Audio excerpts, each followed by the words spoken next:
itu menginginkan pengujian terhadap agama Islam. Jadi poin sejarahnya Islam komplit. Tatanan ajaran sunnah atau ajaran Nabi Muhammad sendiri disebutkan di dalam hadis. Hadis ini adalah firman Allah juga yang keluar dari lisan Rasulullah untuk penjelasan Al-Quran yang wahyu itu turun. Maka sungguh sangat komplit. Al-Quran dan Islam menjadi petunjuk pedoman bagi manusia menghadapi kehidupan yang sementara. Kita semuanya sama-sama di dunia ini hanya sementara. Yang selamanya adalah di akhirat. Yang dikatakan oleh Yesus di Yohanes 17 ayat 3 tentang hidup yang kekal, itu akhirat. Nah, tetapi tentang pemahaman kita, sesuatu yang pasti itu adalah mati, Bang. Disebutkan di dalam Al-Quran, kullu nafsin dha'iqatul maut. Tidak ada dari kita semuanya yang ada di dunia ini bisa selamat dari yang namanya ketetapan kematian atau takdir. Nah, sebelum itu menjemput kita, apakah kita sudah berusaha mengikuti apa yang sudah Tuhan perintahkan melalui kitab sucinya yang diturunkan kepada manusia utusannya.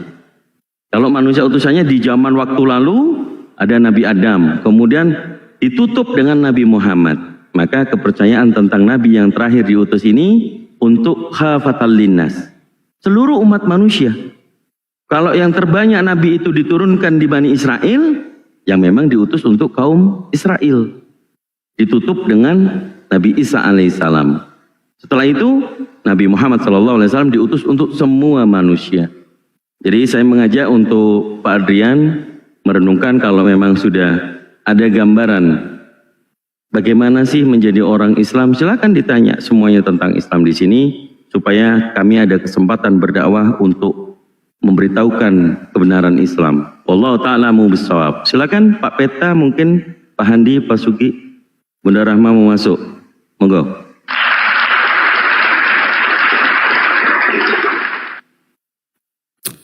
Jadi Islam itu sempurna, Bang Adrian. Dari penamannya aja itu, ya Islam itu penamannya dari Allah Subhanahu wa Ta'ala ya. Al-yawma akmaltu lakum dinakum wa atmamtu alaikum ni'mati wa raditu lakumul Islam madinah. Hari aku sempurnakan agamamu, telah kucukupkan nikmatku bagimu, telah kuridhoi Islam menjadi agamamu. Lalu kalau kita lihat Yahudi itu berasal dari Judaism ya, berasal dari salah satu nama suku Bani Israel, Yehuda. Hindu berasal dari tanah Hindustan. Buddha berasal dari salah seorang tokoh dari agama Buddha, Siddhartha Buddha Gautama. Jadi penamaan itu kemudian Kristen itu dari Paulus. Ketika perjalanan ke Antioquia, setahun mengajar, kemudian murid-muridnya diberi nama Kristen. Nah, itulah mereka penamaan ini dari manusia, dari tokoh. Ya bukan dari Allah sendiri, bukan dari langit. Kalau Al-Quran itu ya sempurna. Islam itu universal ya. Dimanapun kita di seluruh dunia ini, kalau kita beribadah ya tetap bahasanya dalam bahasa Al-Quran, bahasa Arab, tapi bukan Arab yang biasa ya, Arab terkhusus gitu. Bahasa Al-Quran itu beda dengan Arab yang biasa. Jadi kita bisa menyesuaikan masuk sholat di negara Cina sana, di Afrika. Bisa, karena bacaannya dalam bahasa Arab. Gitu. Beda dengan Kristen kan, di setiap negara beda-beda. Penamaan Tuhannya aja beda-beda. Kalau kita di seluruh dunia ditanya siapa Tuhannya orang Islam? Allah Subhanahu wa Ta'ala. Allah yang maha suci dan maha tinggi. Itu ya gambaran secara umum tentang Islam. Silakan Bang Adrian.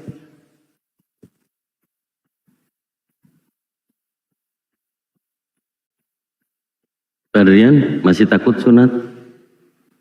Pikirin sunat. Takut sunat. Bang, kayak digigit semut. Kayak digigit semut, Bang. Nggak takut. Malu. Kalau sunat ibaratnya sakit kan udah biasa kan, karena pisau apa kan, jarum, cuma malu. Kan cuma berdua dokter, Bang, di dalam sebuah ruangan tuh berdua sama dokter, nggak ditontonin orang. Ih, gimana bang? Bukan rame-rame. Enggak. Rame kan ngeliat anak-anak itu. Ya enggak lah, di dalam di ruangan kok berdua dokter. Dan model-model sunat sekarang macam-macam loh bang. Dan ada pula sunat laser itu nggak sakit. Di laser gitu loh, nggak sakit. Nggak kayak dulu kan, zaman dulu kan ya belum secanggih ini kan alat-alat kedokteran. Sekarang canggih, dibius, disuntik tuh jadi nggak ada rasa sakit sedikit pun. Kayak orang mau dioperasi tuh dibius dibius lokal namanya. Kita tetap sadar, tapi cuma si itunya yang nggak sakit, itu yang disuntik gitu loh, nggak sakit. Nggak takut sakit, ibu, nggak takut sakit, malu, malunya udah itu. Udah aku bilang bang, cuma berdua dengan dokter. Dokternya pun laki-laki kan, enggak lah bang.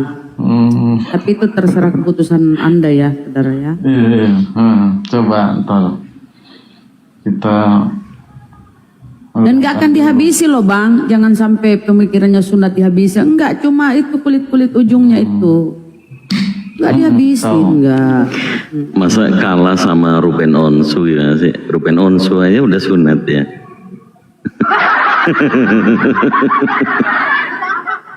Ruben Onsu itu. Saya yang antar bang. Kalau misalkan bener abang Sadat, nggak apa-apa saya yang antar. Nanti bukannya ini ya, biayanya insya Allah lah. Nanti ada yang ngebiayain kok bang untuk sunat itu. Abang nggak usah mikirin. Nggak usah mikirin yang aneh-aneh gitu loh bang. Orang cuma dihilangkan 10 cm doang bang, nggak akan sakit bang. Bang. Habis bang. Tinggal 5 cm, 10 cm, tinggal 5 cm.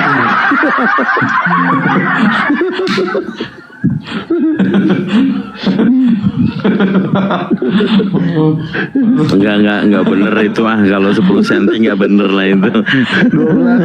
12 ya. Enggak, yang pasti dosanya banyak Kang. Kalau dosanya banyak 10 cm.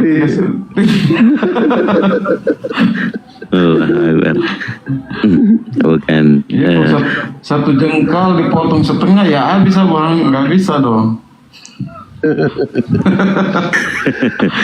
Cuma tapi ujungnya doang bang, cuma ujungnya sedikit dihilangkan, udah. Nah terus nanti jangan dulu diistirahatkan dulu selama 5 tahun bang. Diistirahatkan kasih dulu. syarat aja. Lamanya 5 tahun. Oh 5 tahun. Pokoknya kalau udah kering boleh bang tancap gas. Jangan kalau masih basah. Iya katanya kalau anak kecil cepat sembuh. Tapi kalau orang dewasa paling 3 hari bang. 3 hari udah kering tuh. Kan ada obatnya dikasih pengering, kering. Jangan dulu difungsikan dipakai kalau basah aja. Enggak, anak saya yang pakai laser itu sore di laser, besoknya udah main bola Pak. Udah langsung, udah bisa ini. Masa bisa? Iya, yang sistem laser sekarang enggak. Enggak, laser itu langsung kering. Itulah metode zaman sekarang. Jadi ya kembali ke niatnya dulu. Kalau ini umur antrian berapa itu? Abang, anak kelas 3 umur berapa itu? Kelas 3 SD. Oh, masih kecil. Iya, ya, tapi ya tetap sama ngerasain sakit. Nah ini pokoknya begini. Ukurannya kalau masih kecil kan cepat sembuh dia karena masih kecil kan. Tapi kalau sudah kepalanya udah keluar dari kulupnya itu lebih cepat itu, udah ganteng dia kan. itu mungkin nanti di belakang layar Pak Adrian. Yang jelas poinnya. Iya. Kalau alasannya tadi dan menjadi salah satu syarat sah rukun sholat untuk ibadah, masuk ke masjid, orang yang balik itu memang harus sudah disunat, supaya masuk ke masjid, rukun ibadah sholatnya itu dapat. Gitu. Tetapi kemudian yang penting adalah dari keimanan dulu, keyakinan dulu. Kalau saya tanya misalnya orang Islam itu kenapa harus bersyahadat dulu? Asyhadu an la ilaha illallah wa asyhadu anna Muhammadar Rasulullah. Diucapkan enak, bisa. Kemudian menggunakan dalam bahasa Indonesia, aku bersaksi bahwa tidak ada Tuhan yang berhak disembah kecuali Allah. Kemudian berikrar juga kalimat yang setelahnya, wa asyhadu anna Muhammadar Rasulullah, dan aku bersaksi bahwa Nabi Muhammad adalah utusan Allah. Itu sudah clear menjadi orang Islam. Secara lisan dan qalbu kemudian berstatement, dalam keyakinanku orang Islam Tuhan hanya satu, yaitu Allah. Kemudian Nabi Muhammad ini yang diutusnya menjadi nabiku dan rasulku. Itu sudah menjadi orang Islam. Maka tidak ada lagi Yesus sebagai Tuhan, enggak. Kami sebagai orang Islam ada juga dikatakan sebagai rukun Islam. Itu diterangkan di dalam hadis Muslim, hadis riwayat Muslim nomor 9. Itu pengenalan Islam yang diuji oleh malaikat. Waktu itu malaikat Jibril bertanya kepada Rasulullah, jelaskan kepadaku tentang Islam. Jadi ada rukun Islam, ada 5, syahadat, sholat, puasa, zakat, dan haji bila mampu. Itu rukun Islam. Rukun itu syarat, pilar terbesar. Kemudian ada rukun iman. Iman itu kan percaya satu, percaya kepada Allah sebagai salah satu-satunya Sang Kholik, pencipta langit dan bumi dan segala isinya. Tidak ada Tuhan-Tuhan lain itu. Kemudian percaya kepada malaikat. Malaikat itu ada. Kalau di Bible ada malaikat Jibril, malaikat-malaikat, yang pastinya malaikat itu harus dipercayai sebagai makhluk Allah juga. Ada malaikat Jibril, malaikat Mikail, malaikat Atid, malaikat Ridwan, dan fungsi-fungsinya. Maksudnya tugas-tugas para malaikat itu. Kemudian beriman kepada kitab-kitab Allah. Loh, Allah itu enggak menurunkan hanya Al-Quran. Al-Quran diturunkan terakhir. Sebelum Al-Quran ada kitab suci Injil diberikan kepada Nabi Isa alaihissalam. Sebelum kitab Injil, Allah menurunkan kitab Zabur kepada Nabi Daud yang disebut Mazmur ya. Kemudian sebelum Mazmur, Allah menurunkan kitab Taurah kepada Nabi Musa alaihissalam. Ini rukun iman yang ketiga. Rukun iman yang keempat, percaya kepada Nabi dan Rasul. Jadi Nabi itu kita yakini kalau dalam literasi Islam, Nabi itu totalnya 124.000 Nabi. Dan Rasul kurang lebih 313 Rasul. Setiap Nabi belum tentu Rasul, tetapi setiap Rasul sudah pasti Nabi. Perbedaan Nabi dan Rasul, wah itu nanti kita pelajari lagi. Rasul itu membawa risalah. Kalau Nabi sudah pasti utusan Allah untuk kaumnya. Nah, kemudian rukun iman yang kelima, beriman kepada qadha dan qadar. Ini yang kelima. Qadha dan qadar apa? Takdir. Jodoh, mati, rezeki. Itu takdir dari Allah. Kemudian yang terakhir, iman kepada hari kiamat, hari akhir. Bahwa nanti hari kesudahan itu, bumi hancur, langit hancur, itu tanda yaumul hisab sudah akan dimulai.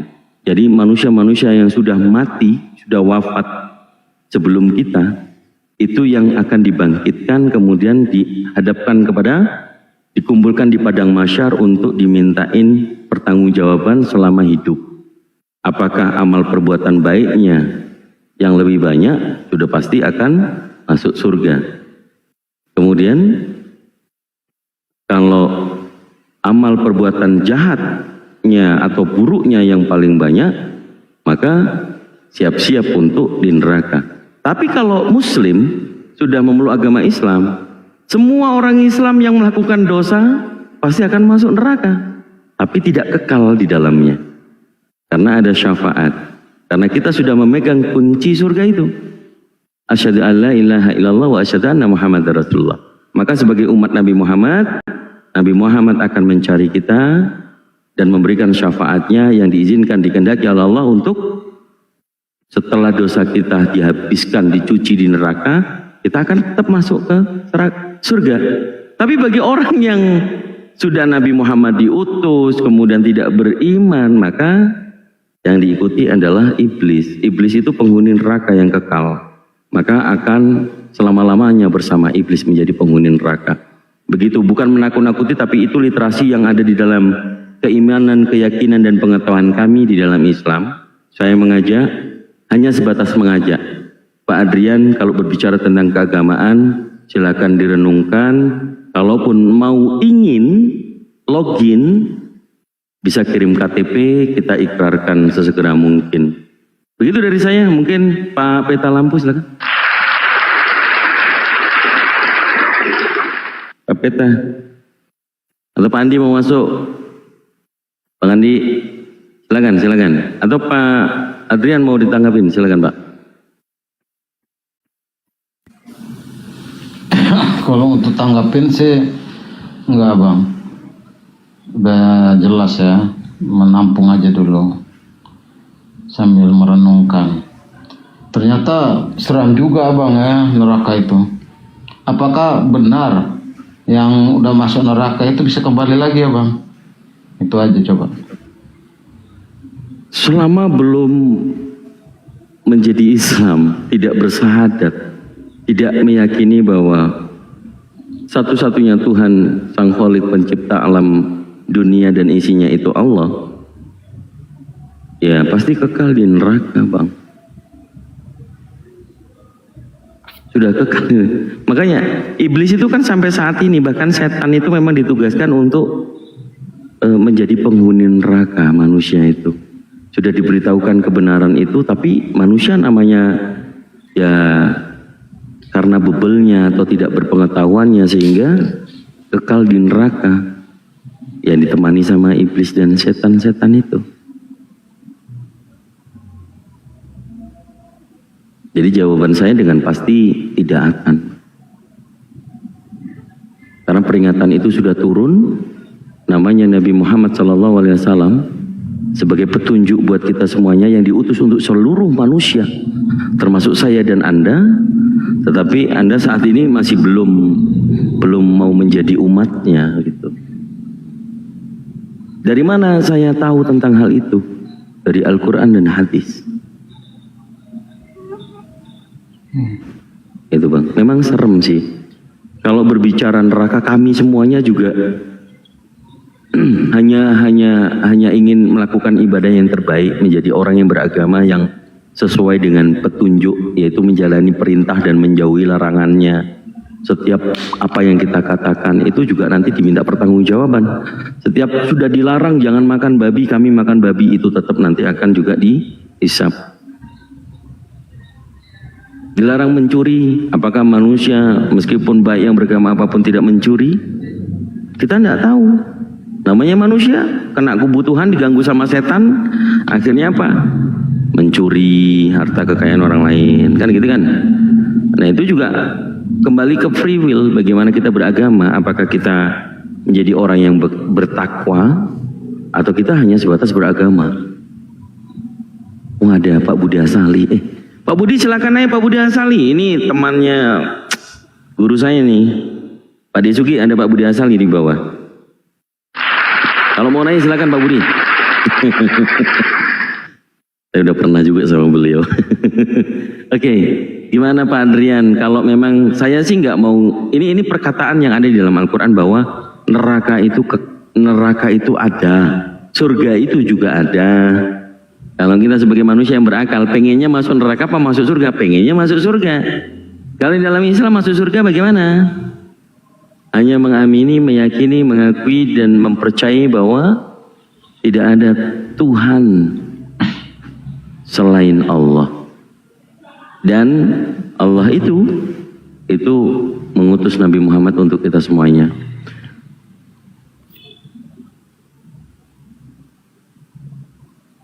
Ya direnungkan aja, tapi kadang ada juga sih kisah yang kemarin ya nggak tahu di mana, lupa saya itu. Jadi setelah kita berdiskusi semacam ini, beliau itu sudah yakin, mungkin masih menunggu. Akhirnya pas setelah turun dari Komal, diskusi kita ini ternyata tidak diberikan kesempatan. Beliau langsung wafat karena serangan jantung. Maka kami yang sudah memberitahukan kebenaran itu ya juga menyesalinya. Tapi kembali lagi, kullu nafsin dha'iqatul maut, segala sesuatu yang bernyawa pasti mati. Kapan kematian itu datang? Gak ada yang tahu. Dibilangnya itu pasti. Gak ada yang gak bisa mati di dunia ini. Kan gitu. Itu dijelaskan di dalam Al-Quran. Makanya kalau saya yang pribadi, saya juga masih punya beban orang tua saya sama adik saya. Tapi setiap hari saya coba untuk mengingatkan. Karena hidayah itu belum ngumpul, saya hanya menyampaikan. Kalau papa saya kan sudah meninggal dalam keadaan Katolik. Mama saya ini yang belum, saya juga masih punya tanggung jawab mensiarkan agama Islam ini. Saya nggak pengen mama saya yang membesarkan saya, melahirkan saya masuk di dalam neraka. Seperti itu perasaan kami, orang-orang mu'alaf atau mungkin saudara-saudara muslim, Bang Dewa khususnya, Pak Desugi, Bang Handi, Pak Peta, dan Bunda Rahma. Kita sejatinya bukan untuk ingin mengoco-ngoco, bukan. Apa mengoco-ngoco itu? Berbicara yang omong kosong. Ini kebenaran Islam. Kami ingin mensyiarkan kepada teman-teman Kristen dengan cara yang terbaik. Kami tidak ingin kalian kekal di neraka.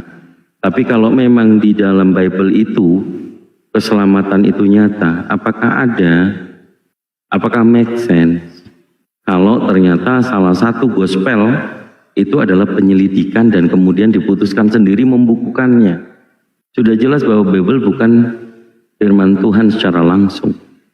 Tapi kalau dari Al-Quran, pemahaman literasi bahwa penurunannya berangsur-angsur. Bagaimana Nabi Muhammad sebagai manusia yang disebut ummi, tidak bisa membaca dan tidak bisa menulis, itu bisa ditepiskan bahwa tidak mengarang dan menulis sendiri, melainkan memang datangnya dari Allah melalui malaikat Jibril. Allah Ta'ala mubishawab. Saya hanya mengajak saja, tugas kami di sini hanya mengajak, memberitahukan kebenaran Islam. Dalilnya sudah cukup jelas di Al-Quran surah Al-Baqarah ayat 256.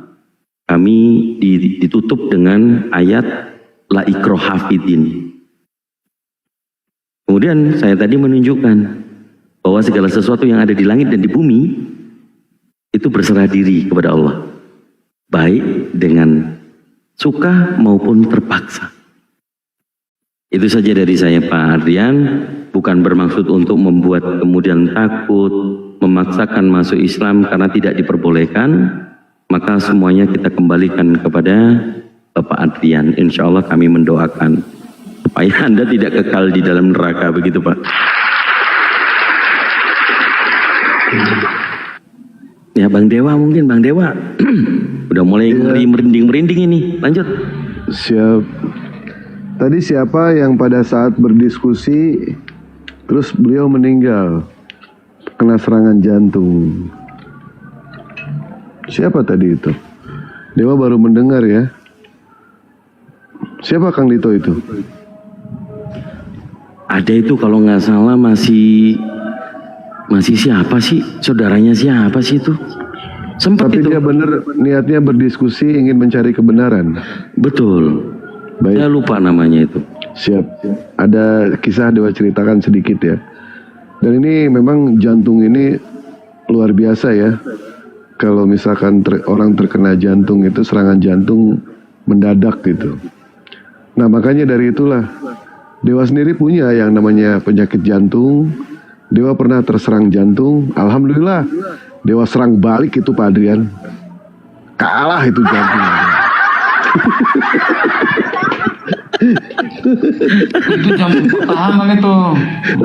Itu Dewa serang Itu balik. jantung pertahanan bek Arsenal itu. Siap. Sedikit ada kisah menarik ya Pak Adrian ya, mengenai seseorang yang bertobat ini. Ada seorang pembunuh, dia sudah membunuh beberapa orang gitu ya. Kemungkinan, bukan kemungkinan ya, berapa puluh orang lah pokoknya. Nah, dia itu pengen bertobat. Dia pengen menjalankan yang namanya hidup normal, bertobat kepada Allah, tetapi dia tidak tahu kemana dia arahnya itu, kemana bertobatnya itu. Dia bingung. Sampai akhirnya dia mendapatkan satu petunjuk dari kawannya.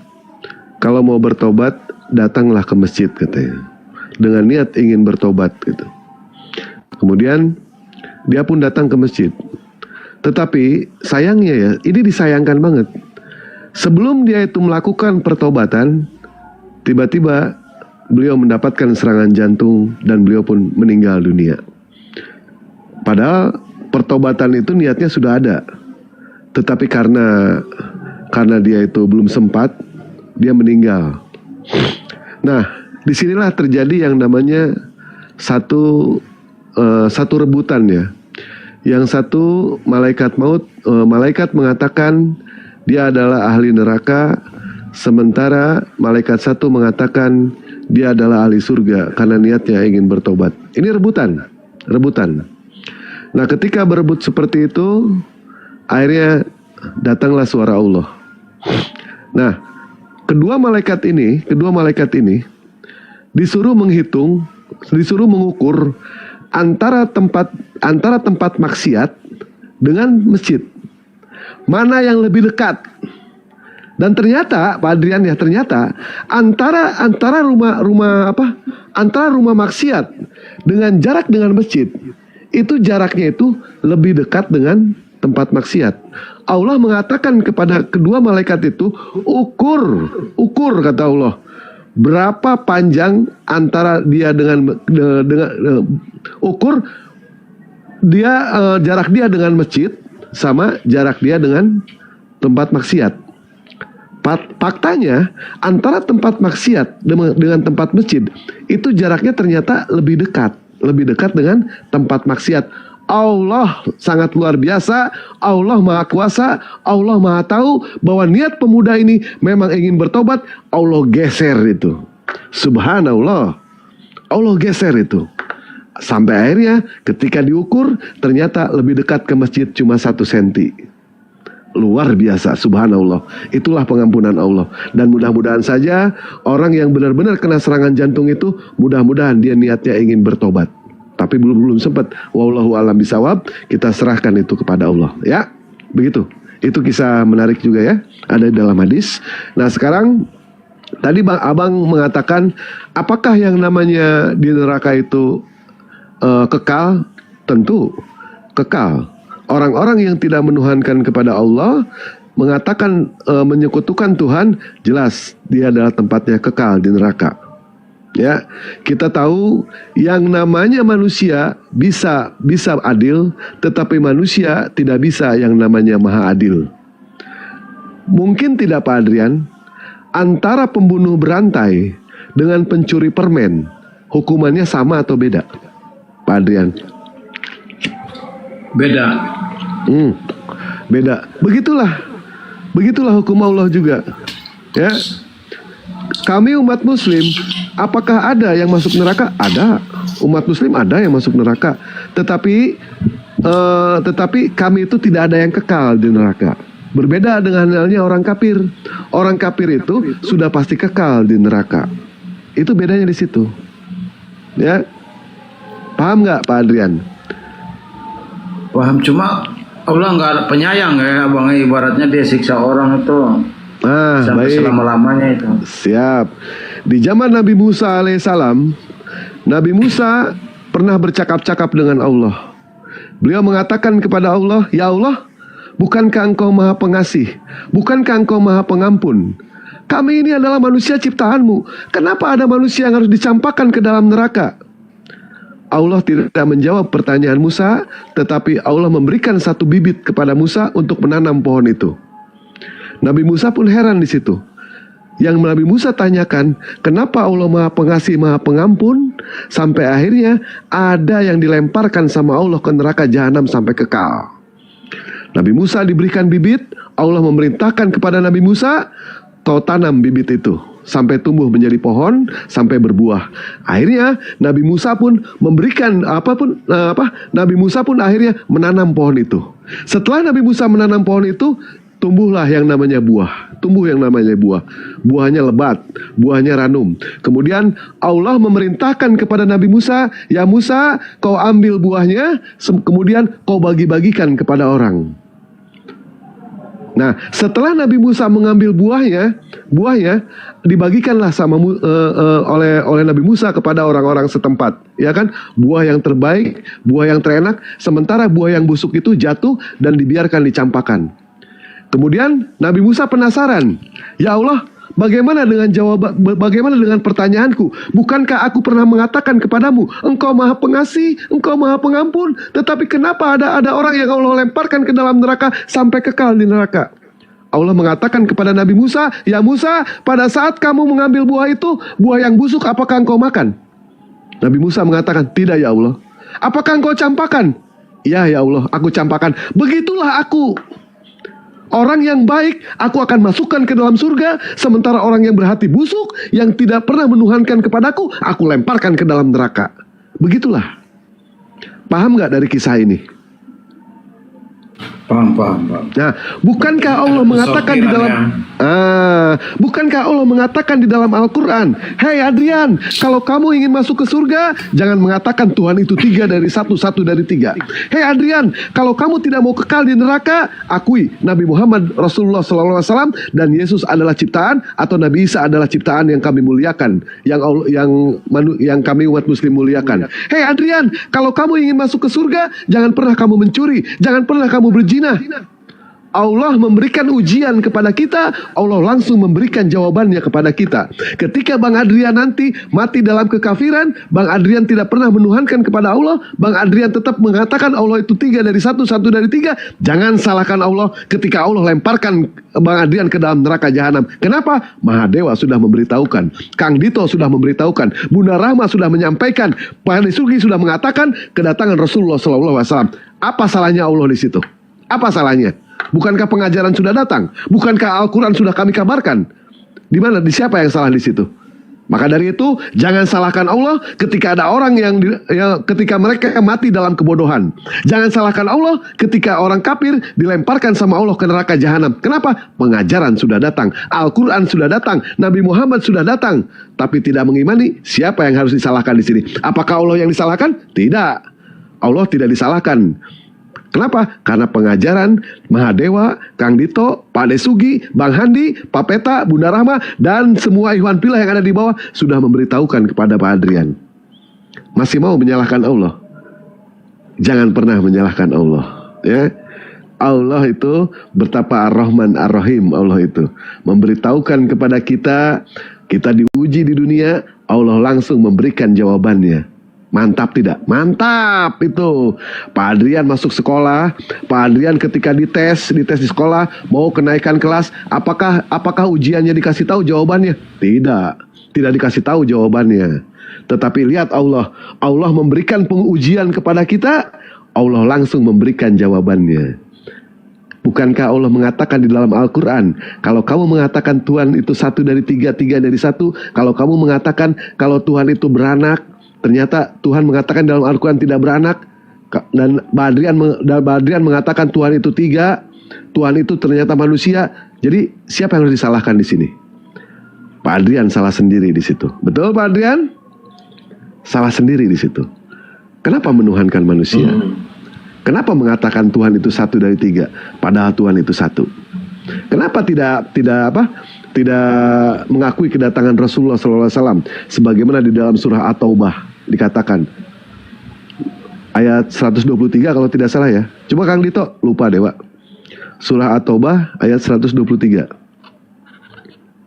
Kalau tidak salah itu ya.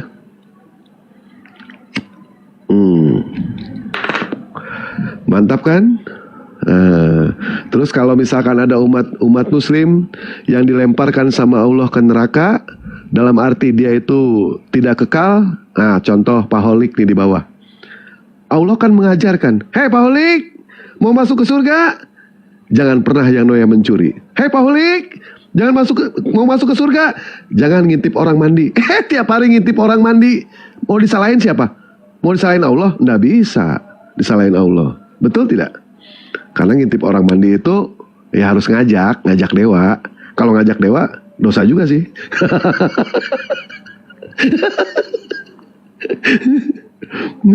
Berarti boleh ngintip orang mandi.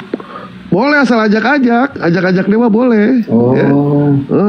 Ajak dewa. Nanti kita Gitu. dosanya bareng-bareng.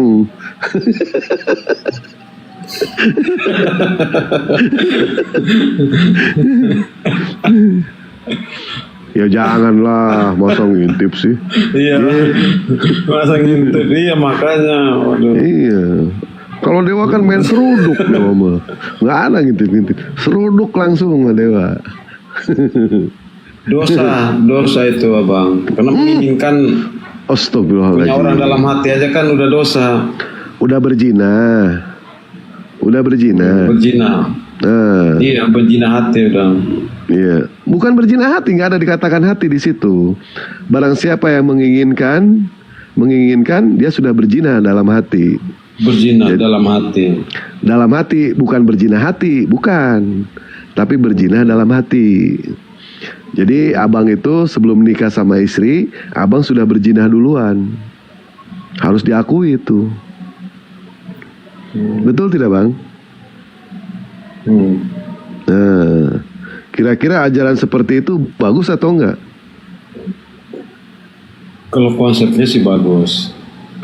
Oh, itu tidak adil bang. Karena Seperti nggak itu bang. Tidak adil bang.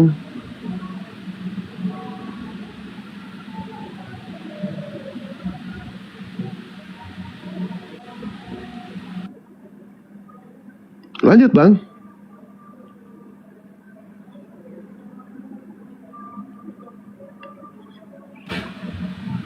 Nyimak abang. Lah abang ini gimana ini nyimak? Ya ini kan sebenarnya dewa sendiri tidak percaya ya bang ya. Pernyataan Yesus yang mengatakan seperti itu. Masa dengan cara kita memandang itu sama aja berzina. Ini kan pengajaran aneh kata dewa. Itu di Matius 5 nomor 28. Tetapi aku berkata kepadamu, setiap orang yang memandang perempuan serta menginginkannya sudah berzina dia di dalam hatinya. Artinya bang, abang ketika mau menikah dengan istri, apakah ada niat abang untuk menginginkan istri abang? Menginginkan atau tidak bang? Menginginkan dong. Kan kita dari pandangan mata kan lihat wah menarik ya pasti ingin lah. Kalau nggak ingin buat apa kita nikah? Betul, disitulah ya pengajaran di Bible. Abang menginginkan istri abang, artinya bang, sebelum abang melakukan pernikahan, abang sudah melakukan jinah dulu dalam hati abang. Bukan jinah hati bang, tetapi dalam hati abang sudah berjinah dulu. Artinya dosa itu bang, dosa. Nah ini kan berat bang, ucapan Yesus seperti ini, betul tidak bang? Coba ulang lagi ya bang, kayaknya kurang ini deh. Kurang apa? Abang buka dulu lah Matius 5 nomor 28. Matius 5. Oh baik. Baik. Matius 5 nomor 28. Buka dulu bang, baca dulu. Coba bentar ya. Ya, itu tulisan merah bang. Itu perkataan Yesus.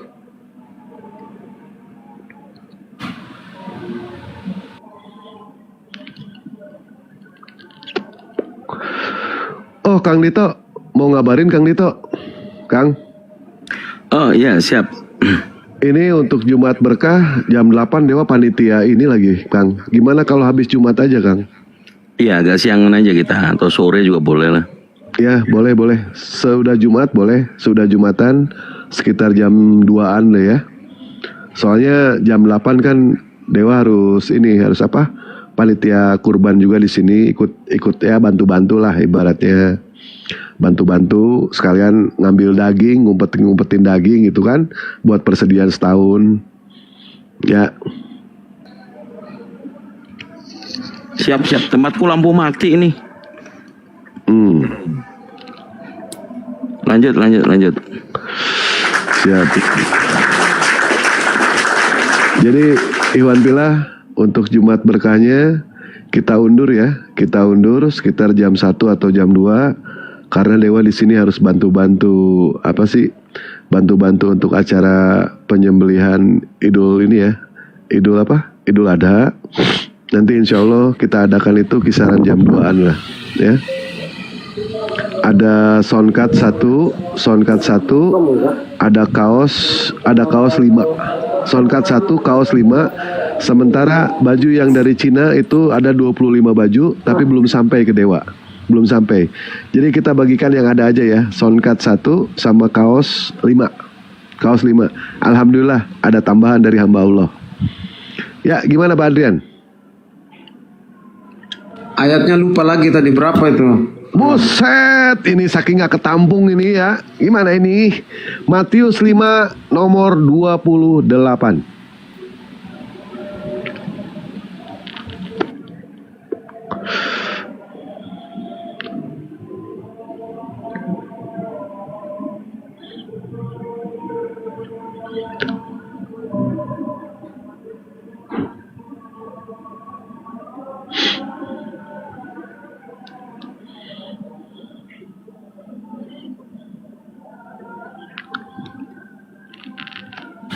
Iya.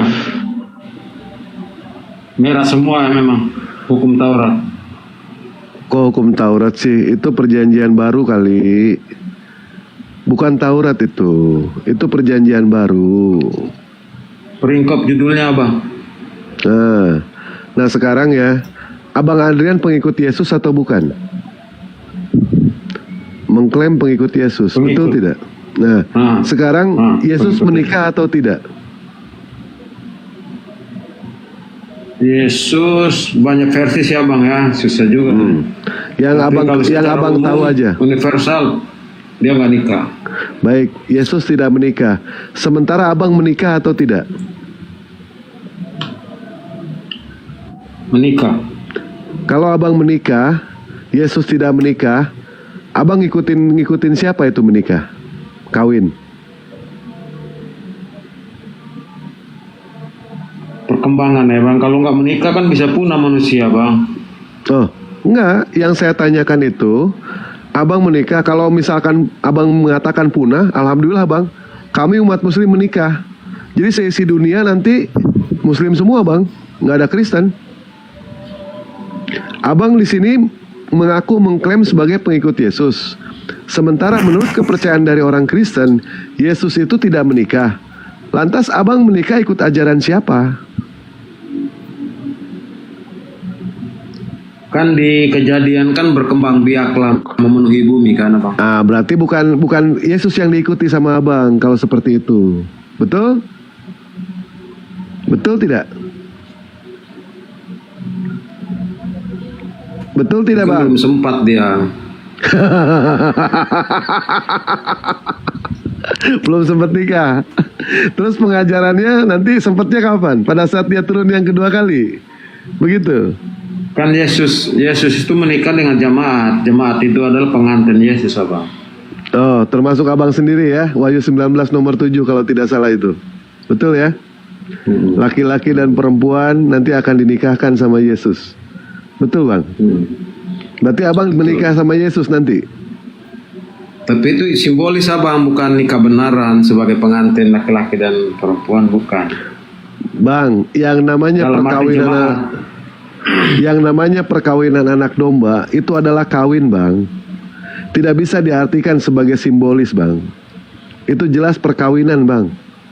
Perkawinan anak domba. Bahkan bang ya, ada pengajaran yang abang sendiri tidak sanggup bang. Untuk apa namanya? Untuk mengikuti yang namanya ayat ini bang. Saya sudah ngetes ke beberapa orang ya, ke beberapa orang Kristen. Malah boleh dikatakan 4 Kristen, 1 pun juga tidak ada yang sanggup bang. Berat ini bang pengajarannya bang.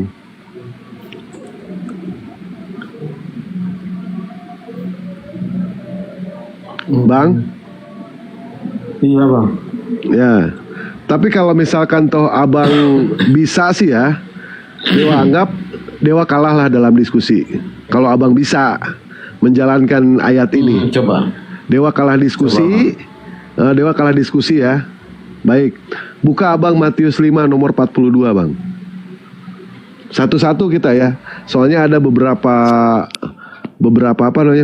ayat yang abang sendiri tidak sanggup. Kita satu-satu dulu aja.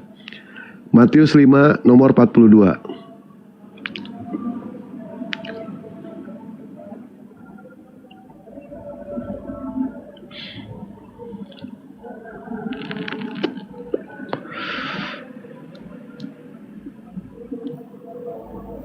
Ya, sambil nunggu mungkin kita sapa dulu ada Udah. Bang Yasu. Berilah orang yang meminta padamu dan meminjam padamu. Abang sanggup nggak bang kenapa, Bang? menjalankan ayat ini bang? Kalau kapasitas saya mempunyai, ya saya memberinya. Baik, saya tanya, abang punya rumah nggak? Punya. Boleh nggak rumah abang saya minta bang? Saya tinggal di mana, Bang? Kalau Oh, saya nggak punya tahu, Bang. satu-satunya. Bang, kalau abang bilang saya tinggal di mana, saya nggak tahu kalau ke situ. Yang jelas bang ya, di dalam Matius 5 nomor 42, ini adalah merah bang. Ini pernyataan Yesus, betul bang ya? Pernyataan Iya, Yesus. betul. Berikanlah kepada orang yang meminta kepadamu dan janganlah menolak.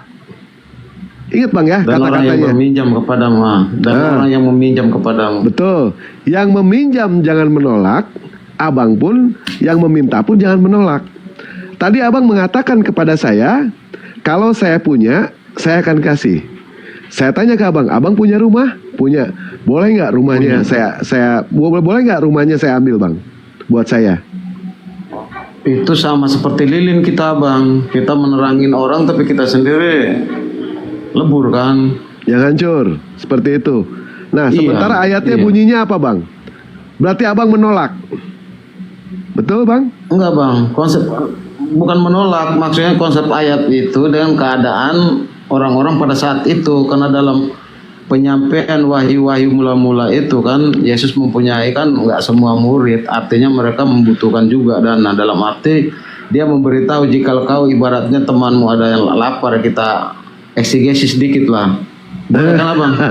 Kalau eksegesis mah bang, semua orang bisa bang. Kalau seperti itu, kalau berdasarkan asumsi, kita kan berbicara berdasarkan dalil di sini bang. Kita berbicara berdasarkan dalil. Dalilnya jelas bang. Berikanlah kepada orang yang meminta kepadamu dan janganlah menolak bang. Ingat bang ya kata-katanya, jangan menolak. Konteksnya benar ada kan, pada saat itu Yesus kan mengambil buah apel kan, langsung diberikan lagi ke orang di sebelahnya. Bukan, Jadi bukan itu konsepnya bang. Ini ajaran-ajaran yang sangat berat bagi saya. Kenapa? Kalau misalkan nanti saya minta istri abang pun boleh bang. Kalau secara kasarnya, saya minta maaf bang ya. Saya minta anak abang, abang pun harus ngasih, jangan menolak. Saya minta uang semua yang ada di rekening abang pun jangan menolak. Ini konsepnya kan konsep jangan menolak bang. Berikanlah kepada orang yang meminta kepadamu dan janganlah menolak. Tidak Maksudnya dijelas. sekedarnya aja Bang. Sekedarnya ada. aja, misalkan kita punya. Nggak ada bang, kata-kata sekedarnya nggak ada. Jangan nama-nama maksudnya itu ayat. maksudnya keberadaan kita itu ya berkelimpahan gitu. Misalkan saya lagi berkelimpahan, ada yang datang kayak wah saya butuh ini ya, kita donasiin. Seperti itu sebenarnya. Bang. Oh bukan seperti itu. Abang yang asumsi di sini. Abang yang asumsi. Andai kan orang itu bergelimpangan harta bang, belum tentu dia pun akan memberikan bang. Belum tentu. Karena bagi saya ini pengajarannya cukup berat bang. Bagaimana kalau misalkan saya minta istri abang, kalau kasarnya? Bagaimana coba? Enggak mau lah. Enggak boleh Bang. Kan artinya di situ abang menolak, betul tidak? Betul tidak bang? Jelas. Nah, Jelas. kalau abang menolak, berarti ayat ini abang bantah sendiri. Ayat ini. Abang bantah sendiri. Di sini tidak ada kata-kata sekedarnya. Tidak ada kata-kata sidako. Tidak ada bang. Tetapi jelas di sini bang, apa yang abang punya itu harus ngasih. Walaupun abang tidak punya sekalipun, tapi orang itu meminta, abang jangan menolak. Mengenai soal caranya bagaimana, saya tidak tahu. Tidak mau tahu caranya. Yang jelas abang jangan sampai menolak. Kan ini kejam bang, pernyataan ini bang. Kejam loh bang. Apa di Islam ada nggak pernyataan seperti itu? Nggak ada bang, nggak akan ketemu di Islam itu. Bahkan pengajaran Yahudi. Juga, Bang. Apa tuh? Kan di Islam juga ada bilang tangan di atas itu lebih baik daripada tangan di bawah. Artinya kan orang yang meminta juga kita yang berkelebihan juga kasih kan. Kalau itu betul bang, itu konsepnya konsep sidako, konsep sidako. Nah sekarang ini kan apa bedanya pernyataannya. sedekah sama Abang, saya mau nanya, sedekah itu apa maksudnya? Kayak orang mengemis kita kasih, Atau Bang, kita jangan kemana-mana dulu. Ini dulu bang. Coba abang pahami dulu. Ini pernyataan Yesus, ini tulisan merah bang. Ini tulisan merah. Abang kalau mengikuti ini bang, ayat ini bang, saya akui saya kalah bang. Saya kalah diskusi. Untuk hari ini. Coba abang tunggu, saya mau memahami sebentar ya. Sebentar abang. Coba pahami dulu. Pahami ayatnya baik-baik, ya kan? Gunakan akal di situ. Jangan lupa bang, kencangkan celana dalam bang. Takutnya kedodoran pada saat membaca ayat itu. Kencengin dari sekarang bang. Kalau misalkan Kang Dito nih, Kang Dito itu adalah seorang Kristen. Terus saya membawa yang namanya ayat ini, ayat di dalam Matius 5 nomor 42. Boleh tidak kasarnya ya, mohon maaf ya Kang Dito ya. Kasarnya saya meminta istri Kang Dito. Boleh tidak? Harus dikasih. Harus dikasih, tidak mau tahu itu. Boleh tidak? Saya meminta semua uang yang ada di rekening Kang Dito. Harus ngasih. Boleh tidak? Saya meminta handphone Kang Dito. Harus dikasih. Nggak ada kata-kata menolak. Ini kejam loh ini. Ajaran kejam ini. Boleh tidak? Saya meminta anaknya Kang Dito. Jangan, harus dikasih sama Kang Dito. Harus itu. Karena jangan menolak. Kalau misalkan menolak, jelas tidak mengikuti apa yang tertulis di dalam Bible. Ya, perjanjian lama konon katanya berat pengajarannya itu. Tidak ada yang sanggup. Ternyata yang lebih berat itu perjanjian baru. Lebih berat ternyata itu. Tidak ada yang sanggup satupun juga. Andaikan para jemaatnya minta kepada pendeta untuk minta satu orang itu 1 juta aja. Berapa jemaat? Mereka punya berapa jemaat? Harus dikasih. Tidak boleh menolak. Ini ayatnya jelas kok ini. Kalau mampu juga harus ke Batu Hitam ya bang? Nggak ada hubungan sama Batu Hitam bang. Nggak, kalau ada. mampu harus ke sana kan? Harus ke. Oh harus. Harus Iya. kan? Harus. Kalau Ya. mampu. Ukuran Iya. mampu gimana bro? Ya ukuran mampu kan uangnya yang lebih bro. Lebih itu gimana? Artinya maksudnya? artinya mampu itu kita Kalau saya punya yang uang tapi saya masih punya kebutuhan, itu mampu nggak? belum mampu itu. Oh belum. mampu. Oh Iya. tapi dalam ininya banyak yang melakukan itu. Oh iya, setuju. Seperti Setuju, itu. berarti Iya, itu tidak mampu dong. Oh, bukan seperti itu dong. Yang namanya mampu Gimana, itu coba? kebutuhan kita sudah selesai semua. Nggak ada, kebutuhan itu nggak akan pernah selesai bro. Yang namanya kebutuhan manusia itu apa saja sih? Makan doang kan? Makan doang ya, enggak lah semua. Baik apa aja Listrik, kebutuhan? air, Nah, itu kebutuhan. yes, Terus apalagi? pakaian, Nah, kan saya sekolah, mengatakan studi, ketika sekolah itu bukan transportasi. Oh, itu bukan kebutuhan. Sikat gigi. Itu gaya hidup, Bos. Itu gaya hidup. No, sikat gigi Terlalu emang- berlebihan. kecuali kamu mau bau mulut. Ya, kan sama mulut ente juga bau tai ini. Enggak, makanya. Kalau saya langsung di mirroring, bos. Iya, nggak apa-apa di mirroring nggak apa-apa. Mirroring kena Jadi di kamu, dalam bos. Islam itu, Ayo, kalau bagi kamu yang petantang sebentar petenteng, dulu, santai dulu. Jangan petantang-petenteng kalau kamu tidak bisa Iya, nggak apa-apa. mengartikan mampu. Nggak apa-apa ya. Ya, mampu gimana? Sementara di ayat ini dikatakan mampu atau tidak? Dikatakan tidak mampu. Ya, kalau misalkan di perintah Enggak Islam, mampu, kalau menurutku misalkan gimana, kita bro? mampu, artinya banyak orang yang mampu. Kalau saya mampu tidak, saya tidak mampu karena saya tidak punya uang yang cukup, tidak punya uang yang lebih. Bahkan kebutuhan sehari-hari aja masih kurang. Ya definisi mampu apa, bro? Kalau ini kok masih dijelaskan ya mampu itu seperti apa? Kalau ini sudah jelas ayatnya. Matius 5 nomor 42. Matius 5 nomor 42, berikanlah kepada orang yang meminta kepadamu dan janganlah menolak. Gua minta bini lu boleh nggak? Boleh nggak? Ada nggak kata-kata mampu atau tidak mampu? Tidak ada. Oh, kamu mau Tidak ada. punya orang? Iya nggak apa-apa. Boleh nggak gua minta bini lu? Wah, itu berarti attitude-mu jelek. Iya boleh nggak? Sebentar, boleh nggak? Lah sekarang saya tanya, emang Boleh nggak? aturan Boleh nggak? Saya tanya boleh nggak? Nggak, aturannya dalam kehidupan ini boleh nggak di undang-undang? Loh, bukan di undang-undang. Undang-undang Bible enggak. itu lebih Sekarang tinggi kamu ada tidak? di negara mana, bro? Undang-undang Bible itu lebih tinggi tidak? Saya Daripada tanya dulu. undang-undang negara. Undang-undang Bible itu lebih tinggi nggak daripada undang-undang negara? Kan ente orang yang percaya sama Mencuri Bible. nggak potong tangan, bro? Kok ke situ larinya? Saya mirror terus. Kok ke situ? Mirroring Saya bukan mirror begitu, terus Bos. sampai kamu kelabakan, Bukan bro. begitu, ya. Jadi jelas di sini ya. Enggak, Di jangan dalam petang-petang Matius 5 kalau nomor masih 42. sujud hadap batu. Janganlah bawa tai ente, daripada ente Tuhan sujud. ente batu. Jam Tuhan 6 ente tadi batu sujud kemana, bro? jakar. Hah? Tuhan ente punya batu. Tuhan ente punya peler itu 2. Jadi kalau di Islam itu Sebenarnya ada kalau Bang Dewa sebentar saya Iya. potong dulu Bang Dewa. baik. Kalau kita meladengin orang gila, kita juga ikut gila. Kita Oh, di sini kan mantap. cari persepsi kebenaran, iya. Mantap, Walaupun mantap. ibaratnya saya seiman sama dia, tapi kan bukan begitu ajaran Tuhan. Dia datang ke rumah orang, ngetok enggak, masuk, tahu-tahu ngamuk-ngamuk. Itu kan orang gila. Ya tapi kan diajarkan memang seperti itu. Itulah Kristen yang benar. Ente Kristen yang salah. Kalau misalkan berdasarkan dari apa yang tertulis di dalam Bible. Bukankah di dalam 1 Yohanes 10 dikatakan orang tidak boleh memberikan salam kepada orang yang tidak seiman. Itu kan jelas. Dia Kristen yang benar itu. Kalau Dewa bela dia. Sementara Pak Adrian ini bukanlah Kristen yang benar. Tapi Pak Adrian ini lebih Kan gini Bang Dewa, dia tadi kan menanyakan tentang akhlak ya ataupun adab ya, tapi dia nggak punya adab, justru masuk rumah orang tanpa permisi apa-apa terus kabur, karena itu pencuri kan. Iya, sesuai dengan apa yang Dewa katakan tadi ke Abang, dia itu Kristen yang benar, Bang. Justru di sini Dewa membela dia, Bang. Kristen yang benar, ya. Kalau Abang justru Kristen yang salah. Orang Kristen seperti Abang ini banyak dimusuhi sama Kristen yang salah. Itu sudah pasti, Bang. Sementara ayat di dalam Bible di situ sudah jelas, Bang ya. 2 Yohanes 1 nomor 10. Di situ dikatakan tidak boleh memberikan salam, Bang.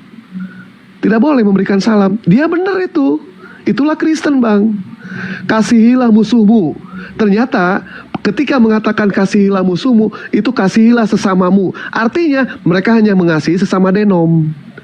Mereka mengasihi sesama denom, mereka menyembah sesama manusia, dan mereka menikah sesama jenis.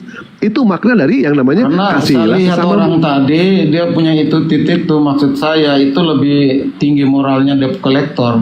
Debt collector ibaratnya dia datang lagi utang aja masih ngetok serius. Kita harus Iya, bel, benar. tanya ke RT RW. Gue bilang, oh itu ajaran mana itu? Makanya donimnya ditanyain itu. Karena memerlukan Iya. kekristenan juga. Tapi kebetulan Dewa tahu sih ya orang itu ya, Bang ya. Dia itu kalau nggak salah berapa kali jumpa sama Dewa. Dulu dia pernah mengatakan kalau dia itu adalah seorang Islam. Dia seorang Islam. Tapi setelah dites mengenai soal bacaan Islam, artinya dia mengaku kalau dia itu Kristen. Dia tidak bisa membaca yang namanya Al-Quran. Bahkan surah Al-Fatihah juga dia tidak bisa. Dewa tahu, Dewa hafal itu suaranya. Dulu akunnya bukan itu. Dia nyamar-nyamar menjadi Islam, bertanya, tapi pertanyaannya itu seolah-olah memojokkan, bukan untuk mendapatkan ilmu, bukan untuk mendapatkan edukasi, tetapi memang niatnya untuk memperolok-olok. Jadi kalau misalkan niatnya untuk memperolok-olok, untuk apa kita jawab? Walaupun kita jawab sekalipun, percuma, tidak akan pernah dia dengar. Jadi ya dasarnya sudah benci, sudah repot, Bang. Kalau dasarnya sudah benci, belajar Islam, pengen tahu soal Islam, tetapi didasari dengan kebencian, tidak akan pernah sampai, Bang. Yang seindah-indahnya senja akan sia-sia bagi orang yang buta. Semerdu apapun burung berkicau akan sia-sia bagi orang yang tuli. Sederas apapun hujan akan sia-sia bagi bunga yang sudah mati. Nah, seperti itulah orang itu. Bagaimana kita mau menunjukkan bahwa Islam itu seperti ini loh, indahnya Islam itu seperti ini loh. Tapi kalau orang yang sudah benci, mau kita bicara manis sekalipun pasti akan terasa pahit. Jadi percuma kita mau menunjukkan betapa indahnya warna kuning, betapa indahnya warna merah kepada orang yang buta. Percuma kita mau menunjukkan itu semua, tidak akan pernah bisa. Ya, gitu, Bang. Coba kita lanjut lagi ya Bang. Tadi ayat 42 sama 43 sampai 45 itu. Baca, Bang. Semakin Di Abang Matius. baca ke sana, Bang, semakin Abang baca itu Abang makin terpojok dengan ayat itu, Bang. Silakan Abang baca.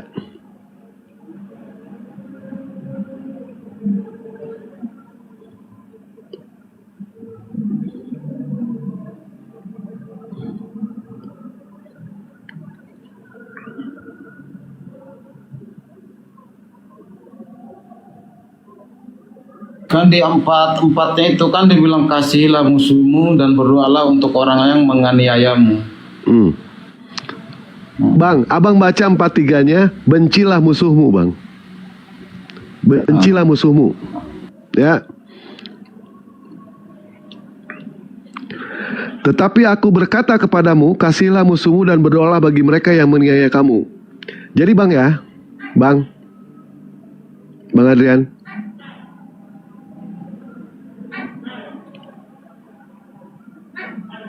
dibilang kasihlah sesama manusia dan bencilah musuhmu. Nah, ini Nah, aku terus? kurang ini begitu.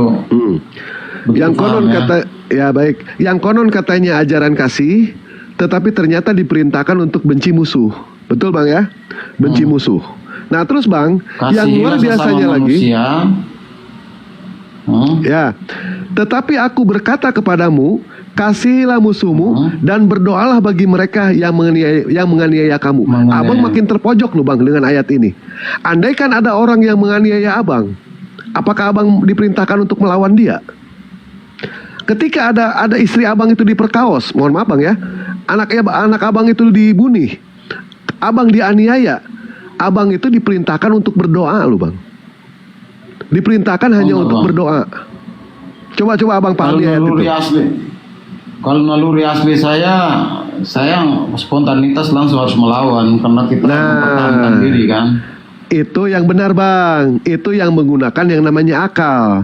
Tetapi kalau misalkan berdasarkan dari dalil bang ya, di sini dikatakan bang dengan jelas bang, mereka ya tetapi aku berkata kepadamu, kasihilah musuhmu dan berdoalah bagi mereka yang menganiaya kamu. Yang menganiayamu. Nah, ketika abang teraniaya sama orang, baik itu dipukulin, baik itu dihantam, ditendang, apakah cukup dengan berdoa saja bang? Perintahnya jelas loh bang. Cukup berdoa. Tidak boleh ngelawan. Berdoa. Mana kata-kata melawan ada nggak? Kata-kata melawan itu adalah berdasarkan akal abang. Betul bang? Tidak mungkin yang namanya istri kita diperkaos, anak kita dijahatin, atau abang dianiaya, abang diam saja. Hal yang tidak mungkin bang. Berat bang. Makin berat ayatnya itu bang. Abang mau dipukul bagaimanapun. Diperkosa bang. Jangan kan diperkosa, kita dilihatin aja juga udah kesal ya kan. Yang paling betul. contoh paling kecil aja. Kita diprototin orang, ibaratnya orang nggak kenal aja ya kita juga pasti pasang muka anjing kan. Betul bang. Jadi ajaran yang ada di dalam Bible itu berat bang, tidak bisa dijalankan.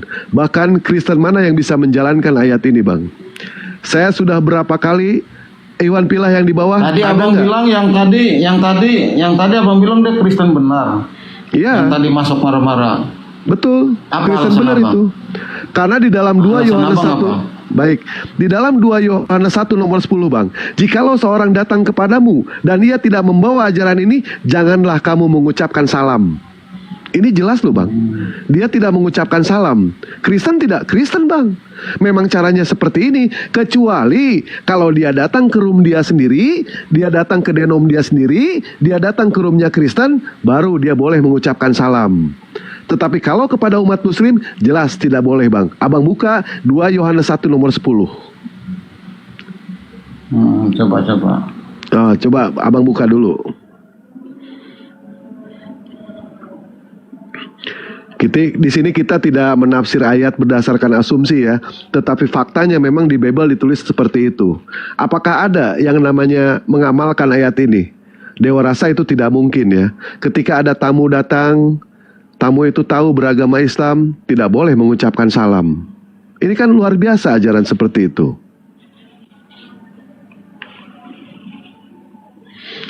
Bahkan yang lebih sadis lagi, dia tidak boleh menerima.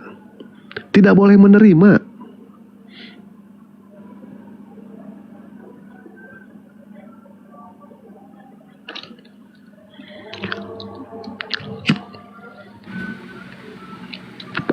Betul bang? Seperti itu?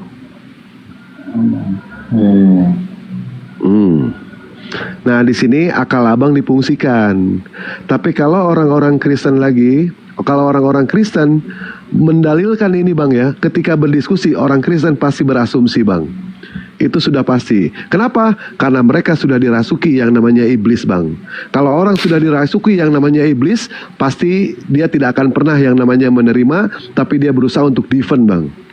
Berusaha untuk defend, berusaha mencari celah, bagaimana cara untuk menangkal ayat ini. Pada faktanya, fakta di lapangan, fakta di dalam Bible mengatakan seperti itu. Jangan memberikan salam. Itu udah ajaran, Bang. Udah masuk ke dalam ajaran. Dan ajaran itu harus diamalkan, Bang. Sebagaimana umat muslim, ketika kami diperintahkan apapun juga, kami adalah seorang hamba, kami akan ikuti, Bang. Kami dengar, kami akan ikuti. Tetapi bagaimana dengan orang Kristen? Ketika kami membawa dalil ini, tentu mereka tidak akan menerima. Dikatakan salah, ayatnya mengatakan demikian. Kalau misalkan mereka mengimani, mereka harus menjalankan ayat itu. Berat tidak, Bang? Berat, Bang.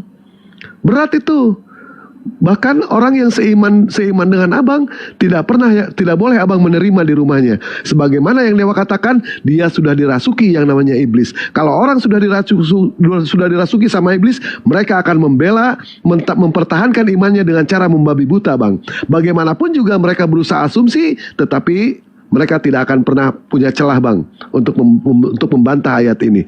Dewa mengatakan, Bang, ya, jangan melawan iblis dengan ilmu, karena iblis sangat berilmu. Jangan melawan iblis dengan fakta, karena iblis pandai memutar balikan fakta. Jangan mengajak iblis berdebat, karena iblis sangat pandai untuk merangkai kata. Begitulah, Bang, cara untuk berusaha mereka itu defend, Bang.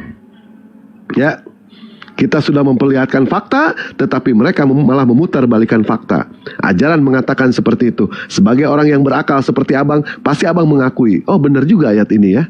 Ternyata memang ajarannya seperti itu. Gitu, Bang.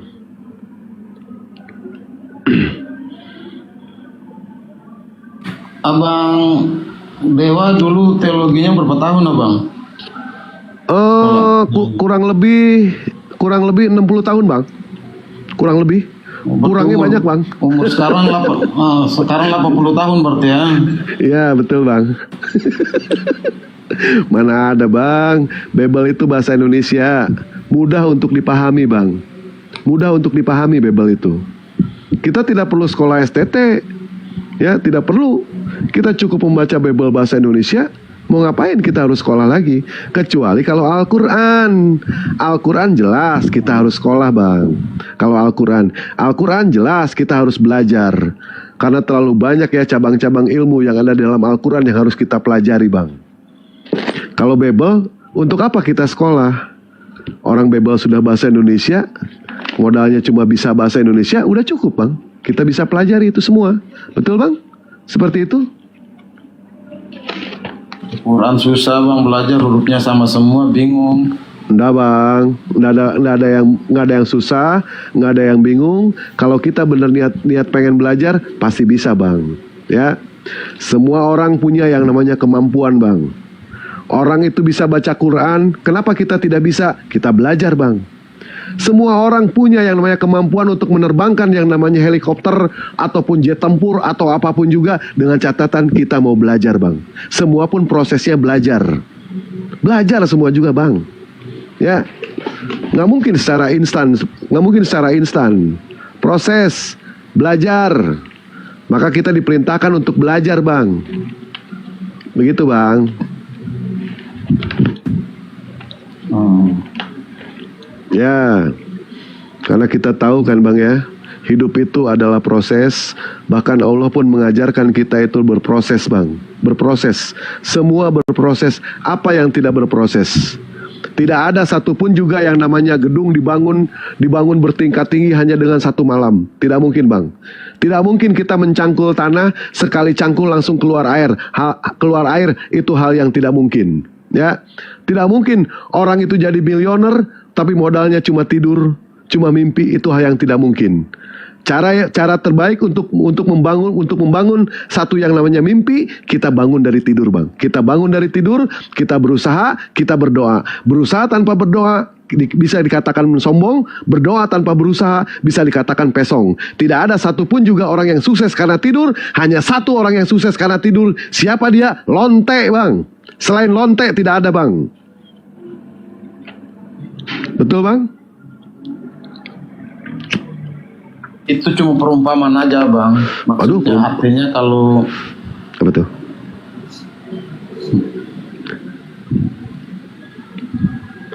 Perumpamaan opo, Bang? Hah? Loh, memang Dewa salah. Dewa mengatakan tidak ada orang yang sukses karena tidur. Hanya satu manusia yang sukses karena tidur, yaitu lonte. Betul tidur tidak? enak dia bang. Dia tidur enak kan perumpamaan. Dia betul tidak? Dia kayanya itu punya duitnya itu karena modal tidur. Betul bang? Tidak bisa disangkal bang Betul. itu bang. Iya, tidak mau berproses hidupnya, pengennya instan. Cuma modal celana dalam aja bang, bisa dapat duit, bisa kaya. Nah itu lah. Selain lonte emang apa? Nggak ada bang. Betul bang?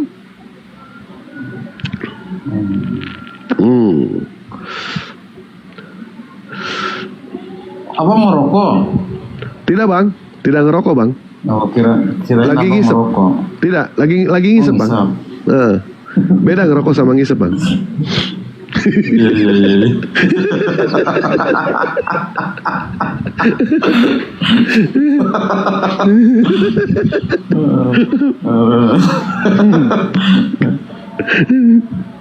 Nanti rom ini nih.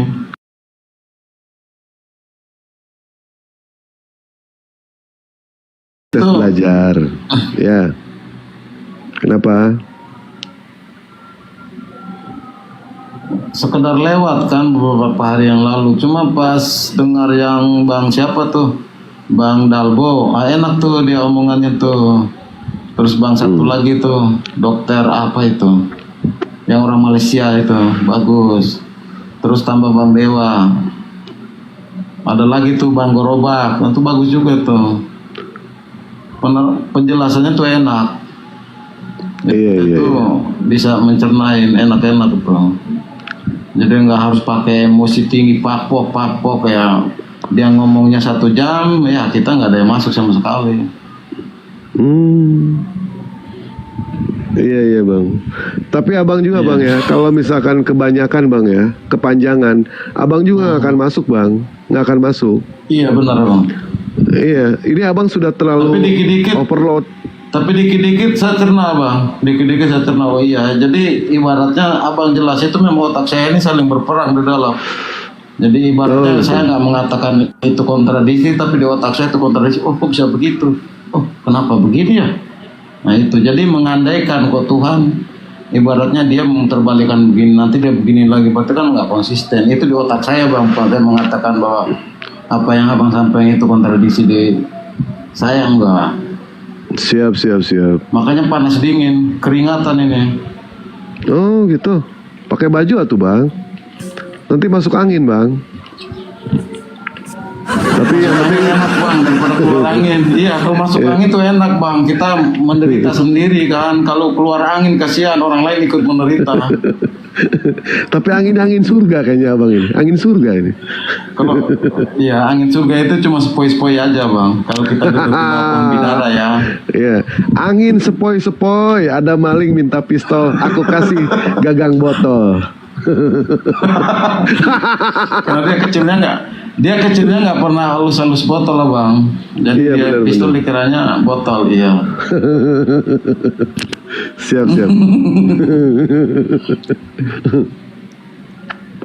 Oh, Ada berarti lagi, sama Bang? orang tadi tuh abang Dewa kenal tuh sama orang tadi yang Tahu. darah tinggian. Tahu. Iya. Dia jelas-jelas dia itu ngaku sebagai Islam awalnya. Dan ternyata setelah dites sama Dewa, dia ternyata itu adalah Kristen bang. Dan itulah Abang ajaran tes- Kristen. Kenapa? Abang tes di apanya? Saya tes bacaan ini bang, bacaan sholat dia tidak tahu, surah Al-Fatihah dia tidak tahu. Dan itu Kristen yang benar. Saya katakan itu Kristen yang benar. Kenapa? Sesuai Bisa. di dalam, ya, ada ayatnya bang. Merujuk kepada ayat Oh, iya, lagi iya. kita. Filipi 1 nomor 18, abang buka. Filipi 1 nomor 18. Pahami lagi bang. Yang ntar coba bang. Kebetulan kalau ayat-ayat seperti itu Dewa hafal bang. Bukan cuma Pak De Sugi aja yang hafal Bible. Insya Allah Dewa pun belajar dari beliau bang. Banyak yang dihafal. Kalau Bang Handi sih, Bang Handi mah udah di luar kepala. Bible dikantongin terus sama Bang Handi. Kalau Dewa mah masih belajar bang. Banyak nyontek gitu kan. Tetapi setidaknya Dewa hafal lah. Banyak yang hafal, minimal ada 100 ayat Dewa hafal. Apalagi Hosea, Yehezkiel. Gak usah ditanya itu mah bang. Insya Allah itu di luar kepala itu bang. Ayat-ayat kayak gitu. Amsal, di luar kepala itu bang. Dewa rasa kalau hafalan Dewa dengan Pak De Sugi, ayat Hosea, Yehezkiel lebih hafal Dewa. Yakin Dewa mah. Bang, Filipi 1 ayat berapa? Filipi 1 ayat berapa? 18. Hah? Kenapa Pak De? Pak De kenapa? Yakin. Kalau ayat-ayat mengenai soal kejadian, bolehlah Dewa kalah sama Pak De. Tapi kalau ayat-ayat Amsal, Hosea, Yehezkiel, insya Allah Pak De kalah hafalannya sama Dewa. Kalau ayat-ayat itu yang sering dihafal Pak De.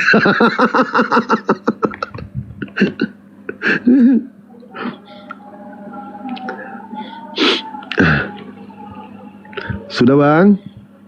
Baca yang benar.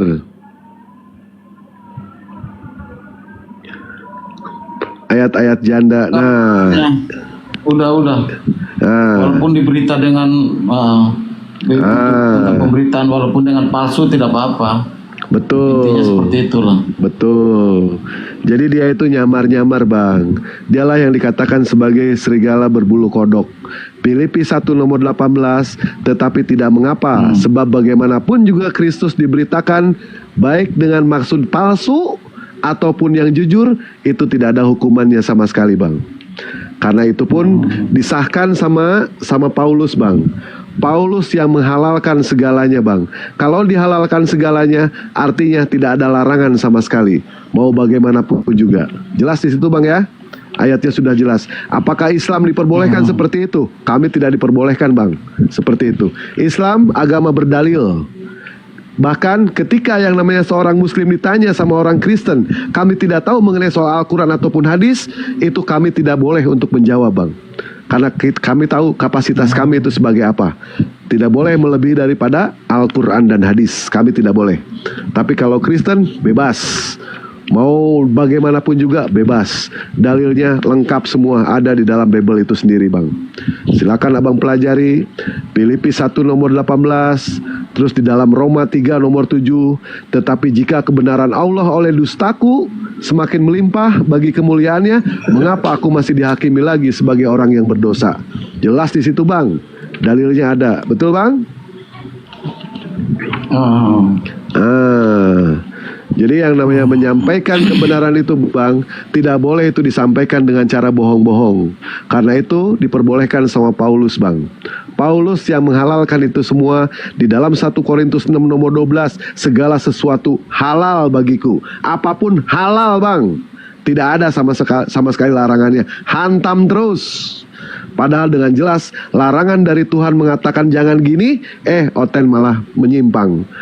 Tuhan memberikan sen ke sen kiri, Oten malah ke kanan. Nah inilah yang luar biasanya orang-orang Kristen itu ya. Padahal petunjuk sudah jelas di dalam Bible mereka. Pada saat orang Kristen itu, contoh lah ya, orang Kristen dia itu paling takut sama yang namanya aturan yang diberikan oleh manusia daripada aturan Tuhan. Buktinya apa? Contoh bang, pada saat orang Kristen memeriksakan diri kepada dokter bang, kepada dokter. Dia punya penyakit darah tinggi. Dokter mengatakan kepada dia, jangan pernah makan garam. Itu orang Kristen takut bang sama garam bang. Takut sama aturan manusia. Tapi pada saat aturan Tuhan mengatakan, jangan makan B2, jangan makan babi. Orang Kristen bukan hanya makan babi, bahkan tidur sama babi bang. Tidur sama babi. Bukan Dewa menghinakan bang, tetapi lihat fakta di YouTube. Mereka memelihara babi di kamarnya, bahkan mereka tidur sama babi. Luar biasa itu bang. Di Islam ada? Tidak ada bang. Karena ayatnya jelas. 1 Korintus 6 nomor 12. Segalanya halal bagiku. Sudah bebas bang. 1 Korintus 9 nomor 19. Sungguh aku bebas terhadap semua orang. Apapun yang dilakukan sama Paulus, apapun yang dilakukan sama Oten, mereka bebas bang. Melakukan apapun juga. Memberitakan Injil dengan kepalsuan, mereka boleh. Memberitakan Injil dengan kebenaran, mereka pun boleh. Jadi selama ini yang diberitakan sama orang-orang Kristen itu adalah kebohongan-kebohongan bang, yang tertulis tidak sesuai dengan apa yang tertulis di dalam Bible. Maka dari itu saya menyimpulkan ya kepada semuanya, ketika orang Islam nih memberitakan apa yang tertulis di dalam Bible, orang Islam itu niatnya berdakwah. Kami memberitakan bahwa Yesus itu begini loh, bahwa Yesus itu adalah utusan, pengajaran Yesus seperti ini, Yesus mengatakan Tuhannya seperti ini. Kami berdakwah. Lain halnya dengan orang Kristen. Ketika orang Kristen membahas yang namanya Al-Quran, mereka bukan berdakwah, tapi niatnya mereka itu adalah menghujat itu bang, menghinakan itu. Betul Pak Dek? Seperti itu Pak Dek? Lihat komal-komal Kristen. Mereka membahas Al-Quran, niatnya menghujat. Mereka tidak paham Al-Quran, bahkan membaca baru setengah, mengerti cuma seperempat, tapi keilmuan nol, tapi berbicara double-nya luar biasa itu. Double mereka itu. Membaca Al-Quran saja tidak bisa. Nah itulah ya kesimpulan dari Dewa. Sekali lagi Dewa katakan, orang Islam ketika memberitakan apa yang tertulis di dalam Bible, niat kami berdakwah. Niat kami berdakwah, niat kami menyampaikan. Tetapi ketika orang Kristen membahas Al-Quran, niatnya bukan berdakwah, tapi niatnya menghujat yang namanya Al-Quranul Karim. Maka dari itulah Allah menyesatkan orang-orang seperti itu. Kenapa? Karena mereka berusaha untuk menyesatkan ajaran Allah. Mereka berusaha untuk mendustakan kedatangan Rasulullah SAW. Jadi tidak salah kalau Allah itu menyesatkan. Siapa yang Allah sesatkan? Orang-orang fasik yang Allah sesatkan. Siapa orang fasik itu? Orang yang sudah mengetahui mana benar, mana salah, mana janda, mana perawan. Dia udah tahu itu. Tetapi disesatkan sama dia, akhirnya Allah sesatkan. Begitu Pak Adrian.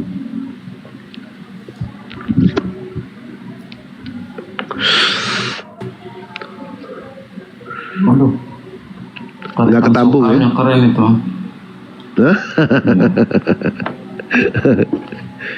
Ya begitulah Pak Adrian ya. Memang harus banyak belajar juga saya nih sama Abang Dewa ini. Abang Dewa lebih tahu. Tidak Bang Adrian, Dewa sendiri prosesnya mau belajar. Kalau mau belajar Bible itu yang lebih paham Pak Desugi. Silahkan ke Pak Desugi belajar. Dewa ini hafalannya kurang lah dibanding dengan Pak Desugi. Nah lihat orang seperti ini ya, niatnya apa coba? Naik datang pakai SAW, luar biasa ini. Entah itu Muslim atau Kristen, tetap saya akan salahkan dia. Kenapa saya disalahkan Pak? Tuh kan, mengucapkan salam tidak dia? Betul kan Pak Adrian? Selamat pagi. Oh berarti ini bukan Kristen kalau begini. Bukan Kristen ini. Selamat pagi Pak. Iya Bapak bukan Kristen Pak ya? Kristen Ini namanya provokatif ini. Saya Kristen. Oh, kalau di Kristen itu Pak nggak boleh ngucapin salam Pak. Jangan ngucapin salam. Bapak baca 2 Yohanes 1 nomor 10. Jangan pernah mengucapkan salam Pak ya. Kalau Kristen. Kalau Adrian bukan Kristen ini. Dia ini menuju hidayah ini.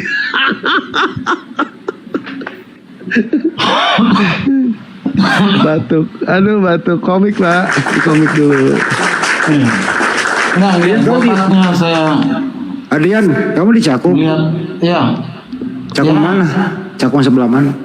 Cilincing. Cilincing mah bukan Cakung atuh ah. Iya, ke sono dikit, yang dekat Iron Bir.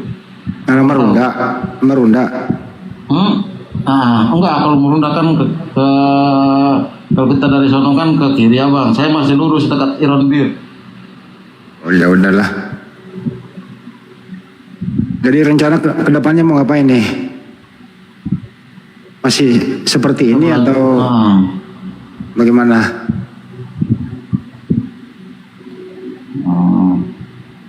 Ya gimana Bang ya? Susah untuk dijelaskan nanti ya Bang. Ya udah syahadat aja udah, kembali ke Islam lah. Iya. Nanti kamu menyesal loh. Iya ya Bang, menyesal dalam hal apa nih Bang?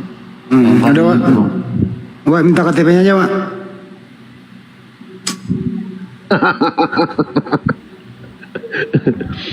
Kalau Dewa sih pesan sama dia Bang Andi ya. Kalau tetap mau jadi Kristen, jadilah Kristen yang baik. Paling itu aja pesannya. Kalau tidak mau menerima Islam, nggak masalah. Karena hidayah itu sudah Allah berikan. Tetapi tinggal sekarang dari Bang Adrian, apakah mau diambil atau tidak? Karena ada yang namanya hidayah, itu sama dengan yang namanya hadiah. Apakah hadiah ini mau diambil atau hadiahnya mau dicampakkan? Itu pilihan ada di Bang Adrian sendiri. Karena hadiah terbesar, hidayah terbesar itu bukan harta, bukan benda, tetapi hadiah terbesar itu adalah iman Islam. Itulah hadiah terbesar, mengalahkan semua seisi dunia. Pilihan ada di Bang Adrian itu. Mau menerima silakan, tidak menerima Dewa ulangi, jadilah Kristen yang baik. Jadilah Kristen yang baik. Konsekuensinya gede abang, konsekuensinya gede. Masalahnya keluarga besar juga kan. Jadi kita ya ini dulu lah, pelan-pelan dulu. Jadi nggak bisa harus langsung cascis ya kan. Cuma saya menikmatin banget ini channel. Ibaratnya enak di sini. Kita nggak ada ibaratnya keluar kata-kata kebun binatang ya kan. Itu enak itu. Jadi mengademkan gitu. Kalau ke arah situ, jadi kita bisa tahu. Gini loh bang, maksud Dewa itu begini. Kalau toh abang itu mau belajar Islam bang ya, pengen benar-benar yang namanya mendapatkan hidayah, abang jangan memikirkan orang lain bang. Pikirkan diri abang sendiri bang. Pikirkan diri abang, setelah itu baru orang-orang terdekat. Orang kalau menerima Islam, tadi abang katakan kepada kami, saya takut disunat. Saya bukan takut, tapi malu. Orang kalau sudah menerima kebenaran bang, jangankan disunat bang, bila perlu potong tangan. Kalau saya kasar bang, kalau saya kasarnya seperti itu. Kalau sudah menerima kebenaran, nggak usah takut disunat. Ngapain malu disunat?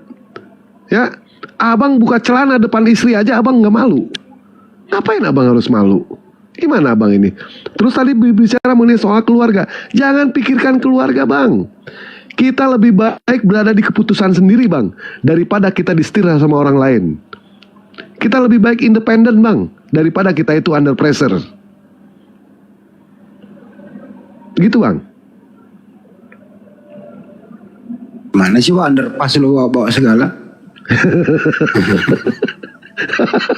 Kalau bicara soal istilah-istilah aneh, biasanya bang Andi, buset. Tahu nggak bang, waktu orang Kristen dia pakai bahasa-bahasa Abang Dewa aneh. ini makin malam makin on fire ya, Abang Dewa. Wah, enggak juga bang. Makin on fire. Jadi begini bang, pada saat berdiskusi itu, Dewa selalu memberikan tip ya kepada Ikhwan Pilah yang ada di bawah. Kalau kita mau berdiskusi itu, yang pertama baca surah Al-Fatihah, yang kedua baca surah Nabi Musa. Insya Allah bang, apapun pekerjaan kita, kalau kita mau mematahkan karakter seseorang, kalau kita melibatkan Allah, semua akan beres bang. Semua akan beres. Makanya umat muslim itu pada saat berdiskusi, kami itu selalu membaca dengan Bismillahirrahmanirrahim. Di samping ibadah, kita melibatkan Allah. Kalau kita sudah melibatkan Allah, semua akan lancar bang. Semua akan lancar. Dan dalam hal ini bang, abang sendiri di sini yang sebagai penentunya bang. Abang di sini umpamanya seorang raja, abang yang menentukan permainan itu bang. Yang namanya permainan catur bang, itu akan berhenti jika sudah kehilangan rajanya bang, bukan ratunya. Bukan apapun juga bang. Selama rajanya masih berdiri, dia tetap akan berjalan. Kecuali kalau abang sudah tumbang, itu artinya sudah tidak ada lagi permainan bang. Artinya abang sudah binasa di situ. Main catur seperti itu bang. Tetapi memang terkadang kita perlu yang namanya mundur. Perlu yang namanya mundur untuk apa? Untuk menyusun strategi, untuk berpikir. Betul memang. Betul seperti itu. Abang di sini rajanya. Abang belum tumbang ini belum. Kecuali kalau tumbang, permainan catur berhenti bang. Ya.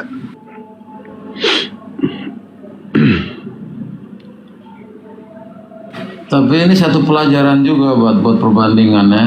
Aku melihat tadi ada 2 kejadian ya, ibaratnya dari saudaraku sendiri ya. Mereka seperti pencuri, turunnya juga nggak permisi dengan membawa tiknya yang jelek. Ini makin menambah kan, ibarat wah apakah benar dia itu disiramin Roh Kudus? Nah itu. Iya. Padahal orang seperti itu dia pasti bertitel. enggak, orang seperti itu berbicara mengenai soal agama itu dia nggak ada ilmu itu. Orang seperti itu. Ya, kenapa? Karena dia tidak pernah yang namanya memanusiakan yang namanya manusia. Kita berdiskusi itu kan dengan manusia, Bang. Tidak terlalu pandai. Agama dan latar belakang tuh nomor 2 ya Bang. Yang penting pertama ya kita memuliakan dulu lah ciptaan Tuhan yang paling segambar dan serupa dengan Tuhan, masa seperti itu kan. Ya, setuju Bang, setuju. Tidak terlalu pandai dalam berbicara ataupun menyapa, tapi kami sebagai umat muslim mengerti cara memanusiakan yang namanya manusia. Kalau dia datangnya itu sebagai manusia, kami akan hadapi, Bang. Jadi gini, Bang, poinnya, Bang. Abang mengatakan tidak ada yang namanya kebun binatang di sini, ya kan? Ketika kita berdiskusi berdua, sebenarnya bukan tidak ada, Bang. Tetapi Abang datang ke sini secara santun. Jadi kami berhak untuk memuliakan yang namanya Abang. Saya diajarkan sama orang tua, Bang, kalau kamu mau masuk ke kandang singa, kamu harus berubah menjadi singa. Supaya apa? Imbang di situ, Bang. Kalau kamu mau masuk ke kandang kelinci, berubahlah kamu jadi kelinci. Supaya apa? Imbang di situ. Tetapi andaikan kamu masuk ke kandang singa, kamu jadi kelinci, kamu akan dimakan. Begitupun sebaliknya, andaikan yang dihadapi kamu adalah seekor kelinci, ternyata kamu berubah menjadi singa, mereka akan kabur, Bang. Jadi muslim itu tergantung dari siapa di sini yang kami hadapi. Bang Handi tahu siapa yang dihadapi. Pak Ade Sugi tahu, ya kan? Debater muslim tahu yang dihadapi itu siapa. Kalau dia datang sebagai singa, kami akan berubah juga menjadi singa, Bang. Ya, nggak mungkin kami jadi kudanil, nggak mungkin, Bang. Jadi kerbau nggak mungkin juga, Bang. Gitu, Bang. Karena kami manusia. Tapi jangan salah, Bang. Abang jangan salah. Singa itu sebenarnya sama kudanil kan kalah, dia sekali digigit mati. Coba aja lihat di Discovery. Enggak, kalahnya kalah besar, Bang. Cuma kalah besar aja. Tapi gigit aja, Bang. Paling kuat itu kudanil. Iya, cuma kalah besar. Kalau misalkan imbang badannya, Bang, kalah, Bang. Kalah. Pasti kalah. Soalnya kudanil itu kan diciptakan itu untuk bertahan hidup, Bang. Dia itu tidak untuk menyerang, tetapi singa dia itu bertahan hidup untuk dengan cara menyerang dan mematikan. Kan itu hukum alamnya seperti itu, Bang. Ya, walaupun singa itu bukan binatang paling besar, tetapi singa ditakuti, Bang. Singa bukan binatang paling kecil juga, bukan paling cepat juga berlari, tetap masih ditakuti, Bang, singa itu. Karena lambang keberanian itu adalah singa. Sebagai halnya kita tahu ya, siapa orang yang selama ini kita dipimpin sama orang yang bernyali seperti singa. Siapa dia? Bang Juma, Bang. Bang Juma itu adalah ibaratnya bernyali seperti singa dia itu. Jadi tidak heran umat muslim kami semua menjadi singa juga, Bang.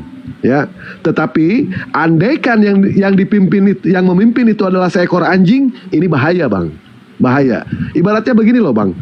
Kalau misalkan ada satu pemimpin yang berjiwanya, yang bernyali seperti singa, insya Allah, Bang, prajuritnya akan bertempur layaknya seperti singa, Bang. Tapi andaikan ada satu pemimpin, di mana pemimpin itu sifatnya seperti anjing, yang ternyata yang dipimpin sama anjing itu adalah singa, singa akan mati layaknya seperti anjing, Bang. Nah, terbalik di situ, Bang. Ya. Salah Dewa, Bang. Salah. Begini, Bang, sudah, Bang. Kalau ada 100 ekor anjing dipimpin sama 1 ekor singa, anjing akan bertarung layaknya seperti singa. Tapi andaikan ada 100 ekor singa dipimpin sama 1 ekor anjing, singa akan mati layaknya seperti anjing. Begitu, Bang, yang benar. Dewa lupa itu, Bang. Mohon maaf, Bang. Jadi alhamdulillahnya Apologet Islam itu API di bawah pimpinan komando Bang Juma nyalinya seperti singa, Bang. Bisa dikatakan dia adalah singanya Allah. Jadi lambang keberanian bang. Makanya kami semua apologet muslim, kami itu bertarung layaknya singa bang. Layaknya singa. Seperti itu bang.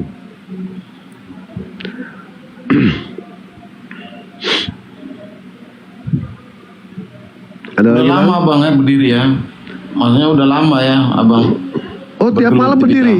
Tiap malam berdiri bang. Ini Oh, mau tuh, Bang. lagi Tiap malam. berdiri juga bang. Lagi berdiri. Cuma istri lagi tidur bang. Nggak enak bang. Malam Oh iya. Jumat. Oh iya.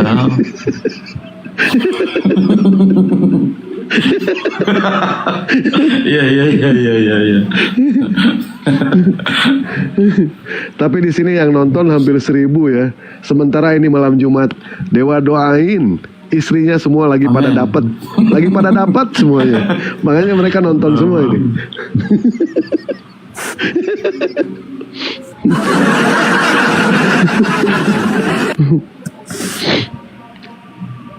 Bang Andi mau bertanya-tanya atau gimana Bang Andi? Pak De Sugi? Pak De? Bang Andi?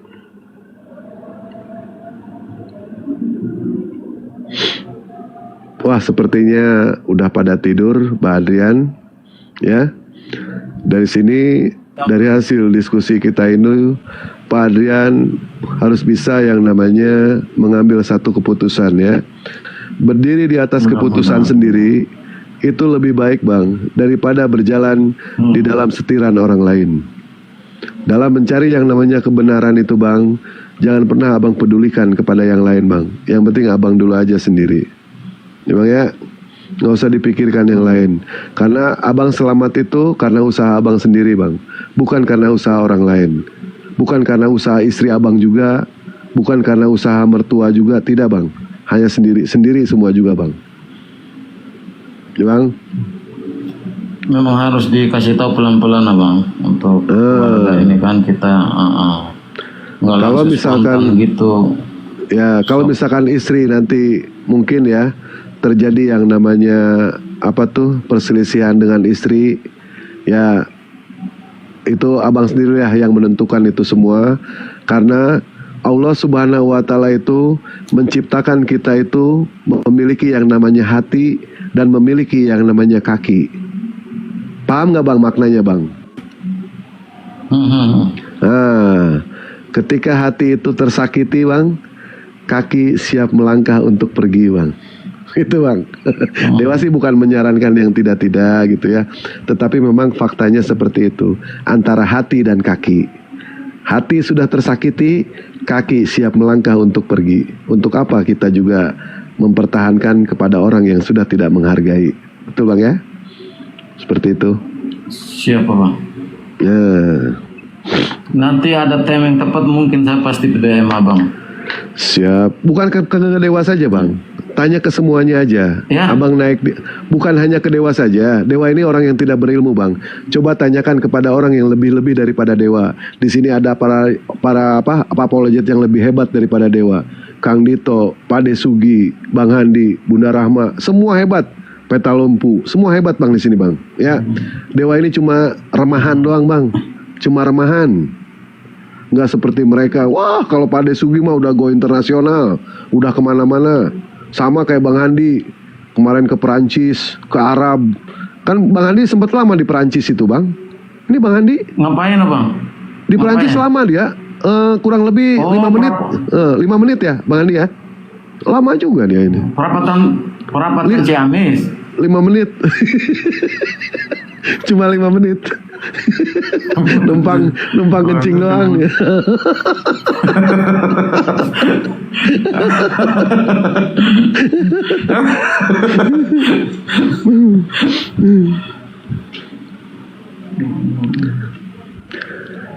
Ya udah, nanti saya kirimkan Al-Quran kalau mau. Tapi kalau tidak mau, ya enggak apa-apa. Baca-baca dulu saja, gitu kan.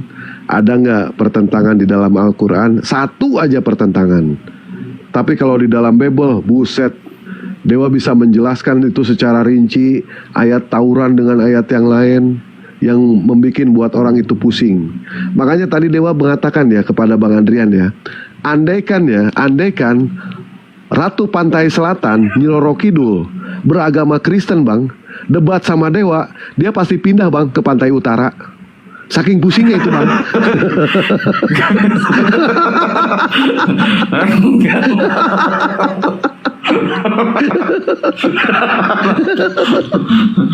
Ratu Pantai Selatan apa Nyai Roro Kidul ini? Itu Nyi Roro Kidul itu. Oh iya. Bisa ya.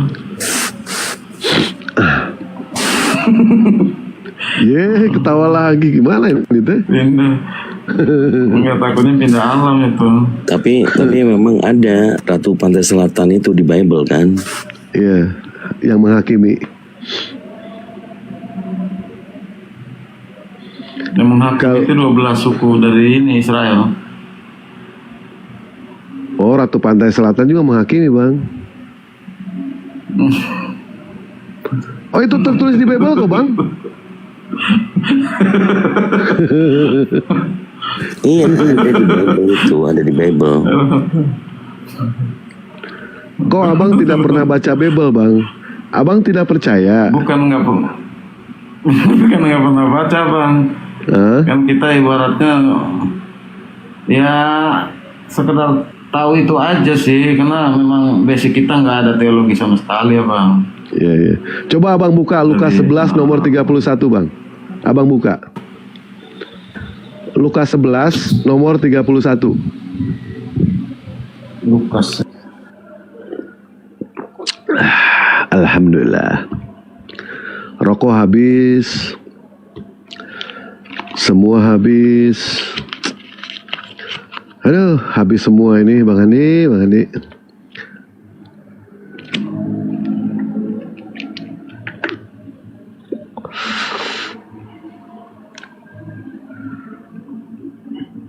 Kalau tidak salah ya, ayatnya itu ya.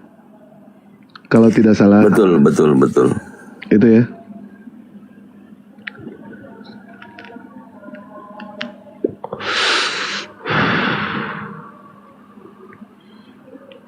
Tapi Dewa nggak tahu bunyinya, coba ditampilkan dong. Biar Pak Adrian nanti ya. Pada waktu penghakiman, Ratu dari Selatan itu akan bangkit bersama dari angkatan ini dan ia akan menghukum mereka. Sebab Ratu ini datang dari ujung bumi untuk mendengarkan hikmat Salomo dan sesungguhnya ada di sini lebih daripada Salomo. Tuh, Ratu Pantai Selatan nggak tuh? Iya, ada Ratu Pantai Selatan ini. Nggak takut apa dihakimi sama Nyi Blorong, Bang Andrian? Masalah anak Daud, anak Yakub itu ada 13, yang satu itu kan Dina, cewek. Yang laki semua itu kan ada 12 kan suku Israel itu. Iya. Mereka itu jadi hakim karena. Bang, coba pahami ayat itu bang. Tadi Kang Dito bilang pada waktu penghakiman Ratu dari Selatan bla bla bla bla bla. Itu Ratu dari Selatan itu siapa bang? Kalau bukan Nyi Roro Kidul bang? Enggak bang, karena Alkitab turun itu Nyi Roro Kidul belum ada kisahnya bang. Legendanya kan belum diketahui. Nah ini buktinya ada ini. Ini buktinya ada. Itu disemarkan kepada Dina. Salah Coba satu bang, anak Yakub, kan Yakub. Abang ketik Ratu dari Selatan siapa coba bang di Google? Ratu dari Selatan. Iya, di Google ya. Ratu Selatan.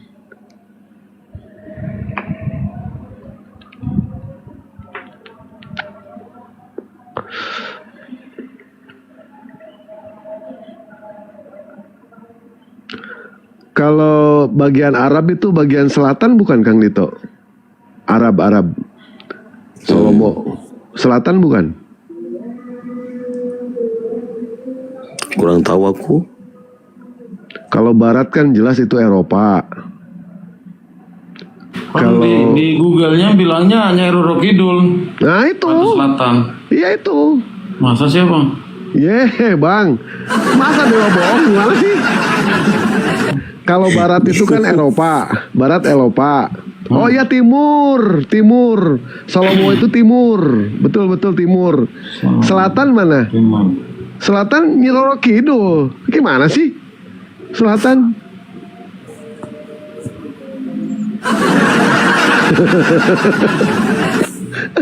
Kalau barat itu Ratu Elizabeth, bisa jadi Ratu Elizabeth. Nah, kalau timur, Ratu Helmina kali abang, yang Ratu Belanda. nah bisa jadi kalau barat. Ini kan kita bicara selatan, ya kan? Nah, kalau Salomo itu timur, wilayah timur. Kalau selatan, Pelabuhan Ratu bang, itu bang. Pelabuhan Ratu itu. Sukabumi. Sukabumi. Iya, Cisaat.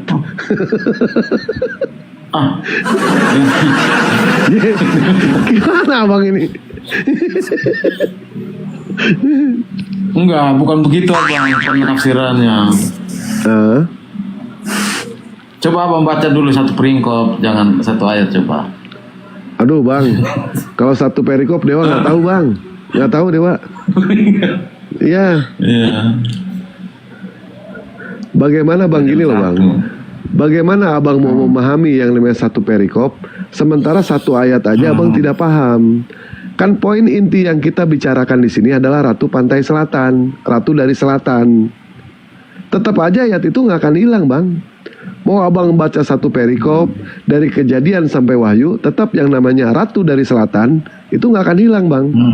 Nah poinnya Ratu dari Selatan ini siapa? Ratu Seba. Ratu Seba itu di timur. Nggak nyambung. Di timur. Kalau Ratu Seba nggak nyambung.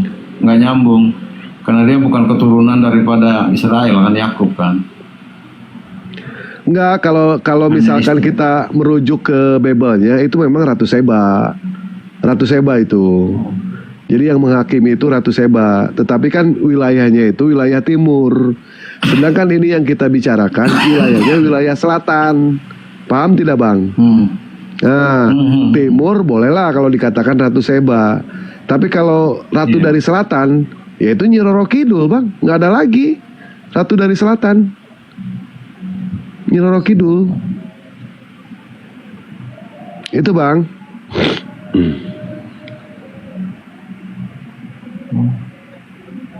Nah, coba abang tanyakan nanti ke pendeta tuh ya. Ratu dari Selatan itu siapa? Tanyakan bang. Tidak usah takut bang, tanyakan. Yang namanya beragama itu kita harus kritis bang. Kita harus kritis dalam beragama. Jangan percaya dengan yang namanya janji-janji manis bang. Jangan percaya. Ya. Soalnya kematian itu adalah hal yang pasti. Surga dan neraka itu nyata loh bang. Itu pasti kita dipertanggungjawabkan. Kalau salah Tuhan, ya resikonya auto neraka kekal abadi bang. Kalau benar dalam pilihan, insya Allah autonya surga itu bang. Tapi ini ada, tahu dapat referensi dari mana nih Bang Dani? Dibilang Ratu Selatan tuh nggak ada lagi kecuali Nyai Roro Kidul. Yes. Memang betul. Nyai Roro Kidul. Kalau petunjuk di situ, iya kalau petunjuk di situ yang Dewa tahu itu kalau tidak salah Ratu Seba itu jatuhnya kepada Ratu Seba. Tetapi kita lihat lagi. Gak bisa jadi hakim karena dia bukan keturunan dari Yakub. Bukan bang, berdasarkan dari referensi itu Ratu Seba, entah itu bisa jadi hakim atau tidak, yang jelas itu masa penghakiman bang. Masa penghakiman itu Ratu dari Selatan, itu Ratu Seba rujukannya. Tetapi di situ bang, berarti bangkit lagi. Wah nggak ngerti bang kalau di situ bang, nggak ngerti bang. Kalau soal bangkit lagi atau tidak, soalnya tidak dijelaskan bang. Bangkit lagi atau tidaknya. Yang jelas Ratu dari Selatan itu cuma satu bang, Nyi Roro Kidul.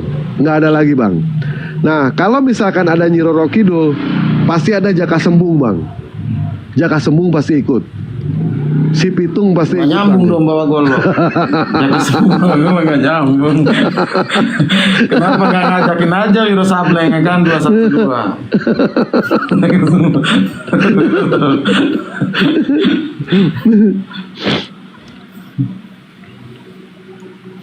Gimana ada lagi? Wiro Sableng ikut.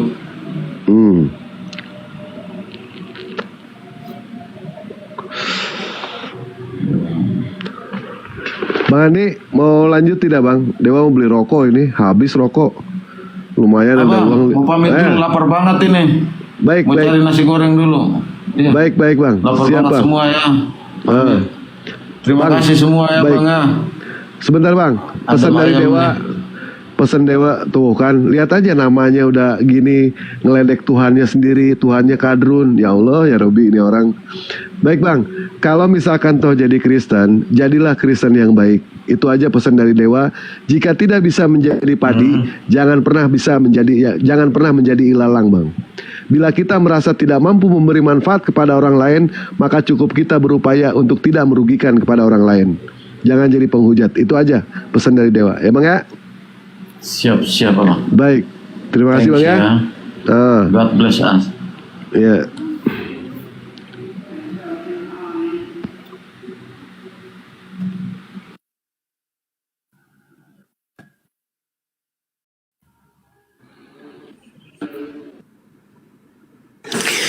Ya, kadrun, kafir dungu turun temurun. Selamat pagi. Anies. Ya, kafir. Malam kafir. Kafir, malam kafir. Kafir ini Islamofobia sejak kapan? Kafir. Oh, nggak bersuara, aku tendang aja, aku balikin lagi aja lah kalau asalmu. Ya, ada Need Not Baby, selamat pagi.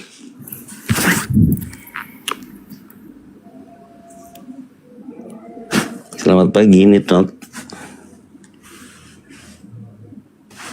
Need Not. Yang naik tolong yang Kristen dulu ya teman-teman ya. Kita diskusinya diskusi biasa saja gitu loh. Kalau diskusi yang sampai tendensi mau hujat-hujatan, coba geser dulu ke komal yang lainnya.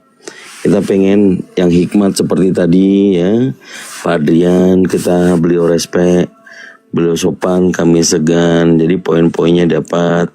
Bukan berarti karena untuk menghujat mengolok, bukan. Tapi bagaimana kita sebagai orang Indonesia yang ingin diskusi ngobrol biasa, ya tidak ada tendensi. Ya, Bang Mastri, selamat pagi. Bang Mastri. Halo? Iya, halo, selamat pagi. Oh, assalamualaikum. Waalaikumsalam warahmatullahi wabarakatuh. Iya Bang, ada yang bisa menanyakan? Oh, kepencet, oke. Turunin aja, Iya. saya di bawah. Siap Bang, terima kasih. Oh ya, Kang Dito minta di follow dong akun Dewa ya. Iwan Iya Pilar. teman-teman, di follow ya akun semua Bisa di-follow. narasumber, termasuk hostnya boleh. Ini udah hampir jam 1 nih, tapi terdengar juga masih lantunan takbiran ya. Besok kita menyambut Hari Raya Idul Adha ya. Buat teman-teman yang kurban sapi, domba, kambing, onta, ayam ya, besok jangan lupa ada sholat id ya, sholat Idul Adha. Ini kalau misalnya masih malam Jumat ya, ini tempatnya untuk sharing ilmu, tempat untuk ngobrol, tempat untuk sharing ya, tukar pikiran hanya dengan biasa ya, tukar pikiran biasa atau diskusi biasa gitu ya.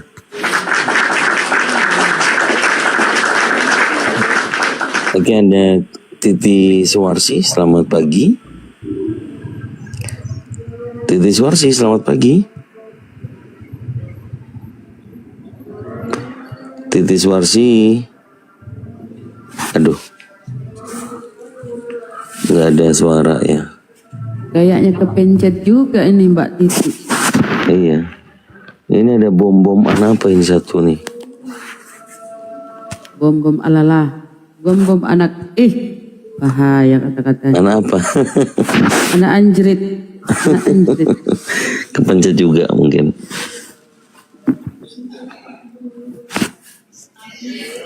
Ya mau teman-teman silakan yang Kristen ya, yang Kristen ngobrol santai kita. Korban domba dari Bani Paulus boleh enggak, Kang? Waduh. Ya harusnya memang momennya pas ya. Kalau di Islam itu korban hewan, Yahudi juga diajarkan korban hewan. Tapi ini kenapa ini saudara-saudara Kristen kok malah meyakini mengorbankan manusia? Bukan manusia ding, Tuhannya ya, Tuhannya yang dikorbankan ya.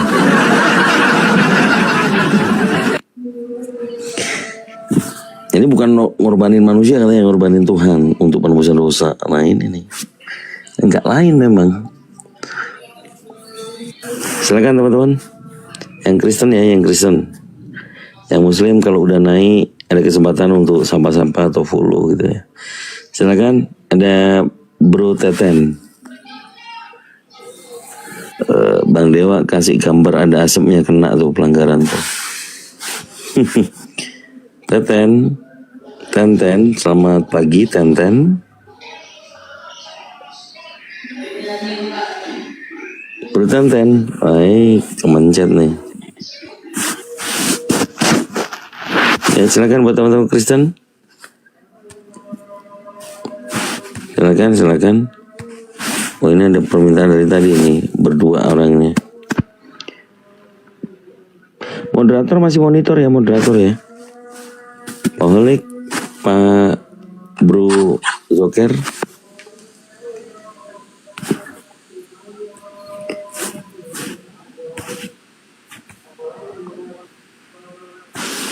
Oke, Pak Junaidi Ahmad, selamat pagi. Bapak Junaidi Ahmad, selamat pagi. Ya mungkin Pak D, sepatah dua kata untuk, mungkin karena OT-nya sudah takut nih, mereka kan domba-domba tuh, takut kita jaring besok kita mau korbanin, mereka nggak mau muncul sini nih, gimana ini?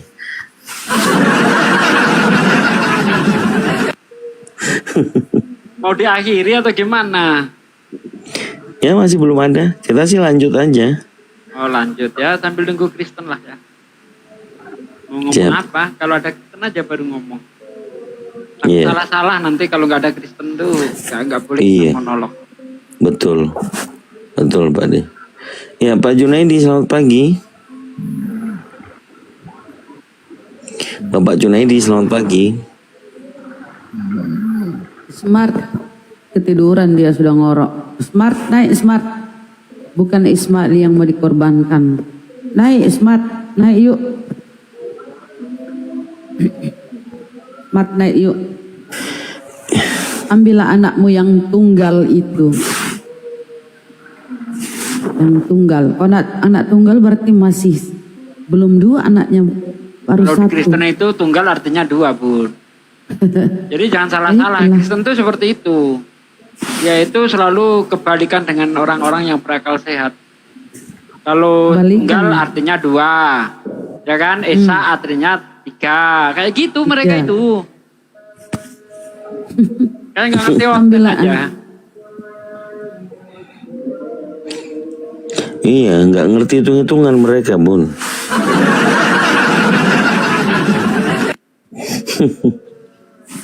Tunggal itu Ayo. nggak ada kawannya. Gitu loh. Itu namanya tunggal. Kalau ada kawannya bukan tunggal namanya. Tapi Kristen enggak, tunggal itu ada kawannya. Naik aja. Misalnya ada ayat berbunyi telah lahir. Nah, itu dimaknai Kristen belum lahir. Nah, kayak gitu Kristen itu. Telah lahir bagimu, nah, kan? Apa? Telah lahir seorang putra, ya kan? Itu artinya bagi mereka belum lahir. Seperti contoh Yesaya 9 ayat 5 itu kan dikatakan telah lahir. Nah, dinubuatkan untuk Yesus. Karena bagi mereka telah lahir itu artinya belum lahir. Jadi Kristen itu di mana-mana itu merusak peradaban dia. Merusak tata bahasa. Masuk ke Arab merusak tata bahasa Arab. Masuk ke Indonesia ngerusak tata bahasa Indonesia. Bahkan kata kami itu, ya Yesus itu berkata kami, ya itu bukan termasuk Yesus kami itu. Yesus nggak masuk kami katanya. Padahal Yesus ngomong kami, tapi Yesus nggak masuk di dalamnya. Gitulah otak oten itu. Kami menyembah. Dia bilang bukan Yesus di situ. Aduh. Jadi kalau di dalam Bible itu, ya Yesus pun menyembah. Masa Tuhan menyembah? Gimana sih pikirannya? Kebalik-balik Pak dia pikirannya. Ya, menyembah itu artinya nggak menyembah kalau Kristen. Artinya ngasih contoh. Nah, kayak gitu.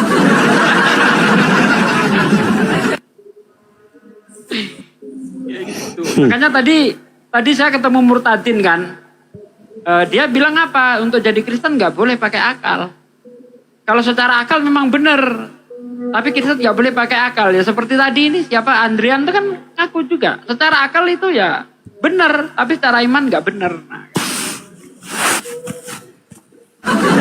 Secara kebalik Pak dia juga. Melihat air seperti api, melihat secara api iman, seperti air. Salah secara iman, Pak De, kata Andreas tadi, secara iman itu dia percaya, tapi secara akal tertolak. Nah, iya. Masa Tuhan ke bumi lewat itu kan? Akal tuh nggak nerima, tapi karena dia mengimani Yesus itu Tuhan. Bibelnya yang harus menyesuaikan diri dengan doktrin dogma itu di kepalanya. Bibel yang harus nurut. Bukan dia yang harus nurut dengan data-data di Bibel.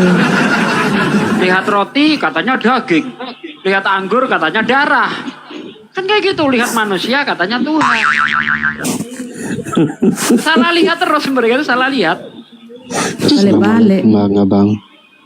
Ya Bang. Waalaikumsalam. Assalamualaikum warahmatullahi wabarakatuh Bang. Waalaikumsalam warahmatullahi wabarakatuh. Salam kenal dari Sulawesi Kota Makassar Bang.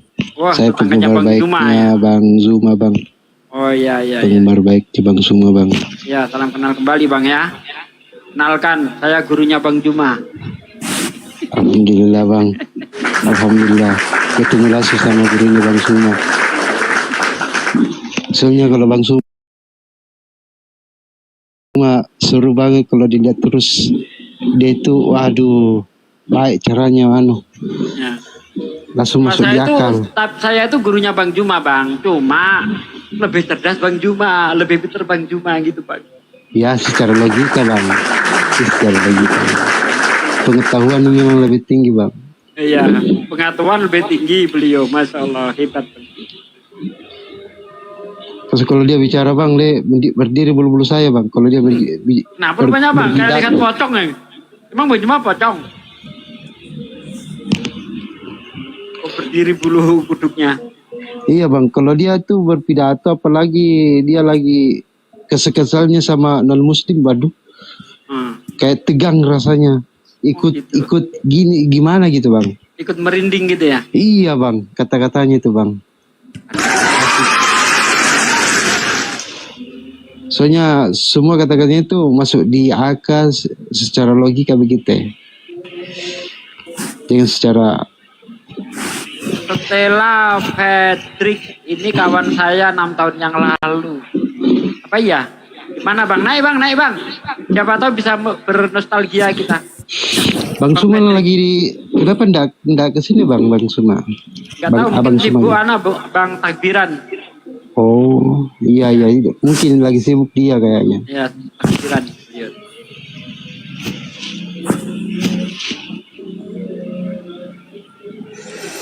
Iya, ini hebat ya. Gak usah takut-takut, silakan naik. Ya, Bang Ismail Syam ada yang mau sampaikan lagi Bang? Ya Bang, kita sama Bang, Muslim juga Bang. Iya, baik. Mau standby atau nyimak di bawah biar nanti kursi kosongnya agak banyak kan gitu buat otennya. Oke Bang, siap Bang, siap. Ya, makasih Bang. Ya. Assalamualaikum. Waalaikumsalam warahmatullahi wabarakatuh. Teman-teman Kristen silakan. Jadi kalau di dalam Bible Yesus itu dibangkitkan, kebalik lagi dia, bangkit sendiri. Pak Ustadz Sugi pulang ke Jawa bangun musola di masjid bang, bukan musola bang, masjid. Itu masjid kita semua itu, Masya Allah perjuangan kita dulu bangun masjid bersama-sama ya. Alhamdulillah selagi masjid itu masih digunakan, amal jariah saudara-saudaraku yang dulu ikut membantu terus mengalir.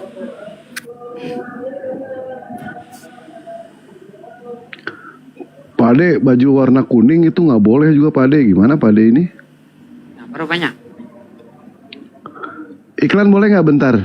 Mumpung rame ini. Saya udah tahu dari tadi itu mau iklan Bang Dewa itu. Lanjut Bang.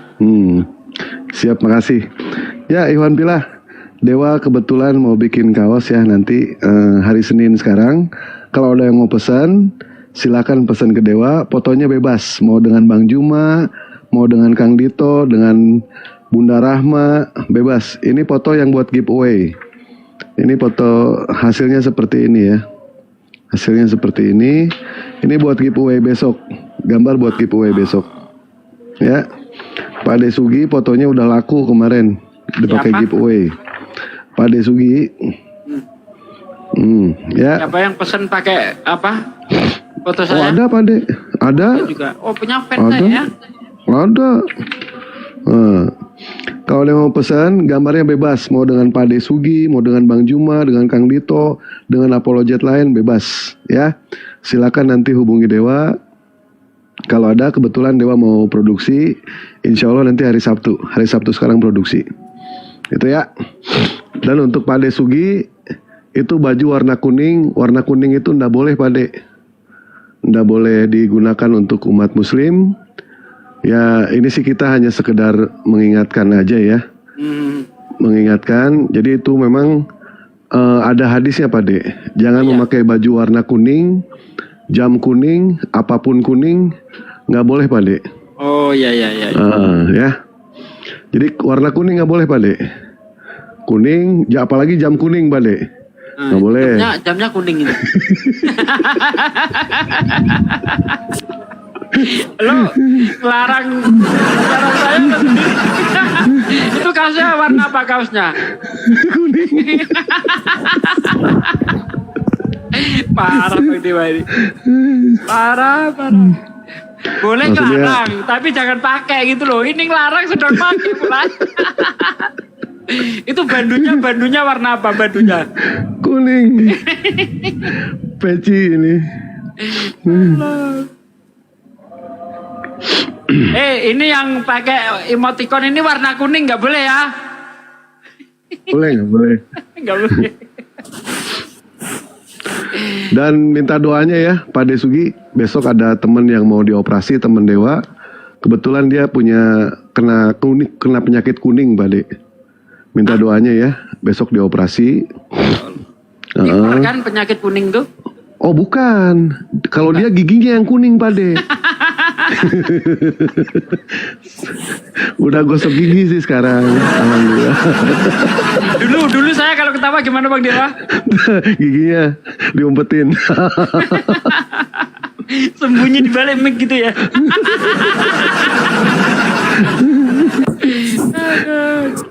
Parah. Sampai segitunya diperhatikan. Perhatiin. Jadi jangan pakai baju warna kuning ya, apapun kuning. Kalau ada kirim ke rumah Dewa ya baju kuning. Saya kalau pakai kuning itu nampak lebih muda gitu Bang Dewa. Iya benar-benar. Itu kumis dicukur kelihatan lebih muda 2 minggu itu Pak De. Ini mau nyukur kumis saya belum berani karena kan besok mau ikut kurban. Kan nggak boleh potong kumis, kan belum boleh. Iya benar-benar. Oh iya benar ya. Itu bagi yang beli kambing. Pak De beli kambing? Belilah. Oh alhamdulillah. Ya. Iya. Beda Kang Dito. Kalau Kang Dito Kudanil. Takut ancaman Nabi. Kata Nabi itu kalau kita mampu tapi nggak mau korban, kata Nabi jangan injak masjidku. Waduh, mana dong? Ya Allah. Apa nggak ngeri? Iya. Siap. Ya semampunya lah. Mampunya kambing-kambing kan. Kalau Dewa mau gajah rencana biar 2 RW. 2 RW nanti. Ya disambut dulu lu kita. Selamat malam. Selamat pagi. Assalamualaikum kalau muslim.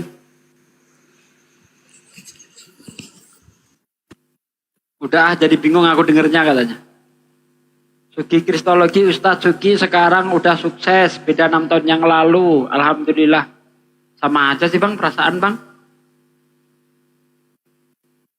Sama aja, sukses itu nanti di akhirat. Itu baru sukses yang sesungguhnya. Kalau di dunia ini mah, adunya mataul gurur. Hanya bersendoguro saja. Nah.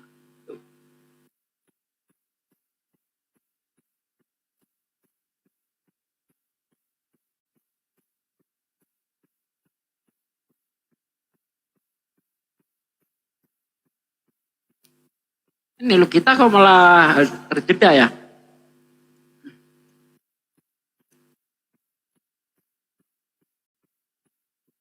Oke, aku pamit ya Bang Dito ya.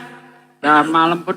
Oh ya siap Pak nih, kalau gitu juga mungkin kita tutup aja ya kali ya. Assalamualaikum warahmatullahi wabarakatuh. Waalaikumsalam. Waalaikumsalam warahmatullahi wabarakatuh. Ya, tutup aja Kang, nggak apa-apa Kang. Ya karena udah jam 1, persiapan juga nanti pagi, subuh, setelah subuh lanjut sholat id, lanjut sholat Jumat, sorenya kita ada giveaway ya. Jadi kita mulai sore ba'da asyar kali ya untuk Jumat berkahnya insya Allah. Jadi alhamdulillah semuanya teman-teman ya, baik yang ada di yang melive-kan di YouTube dan juga untuk Gurunda, sehat selalu Bang Zuma dan Bang Handi, para apologet Islam Indonesia.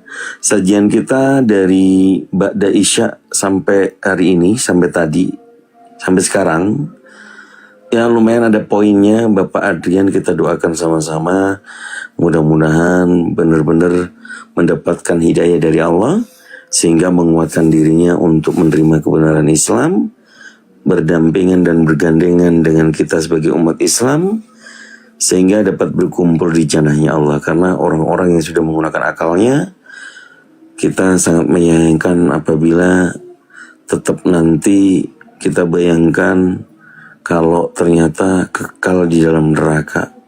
Karena neraka itu panas. Neraka itu tempatnya iblis, tempatnya orang-orang yang mendapatkan balasan yang tidak menerima kebenaran Islam. Baik, iman bila semuanya, izin untuk tutup. Bunda Rama, Sukron, Pak Peta, Lampu juga. Karena kita masih bisa untuk dakwah besok ya.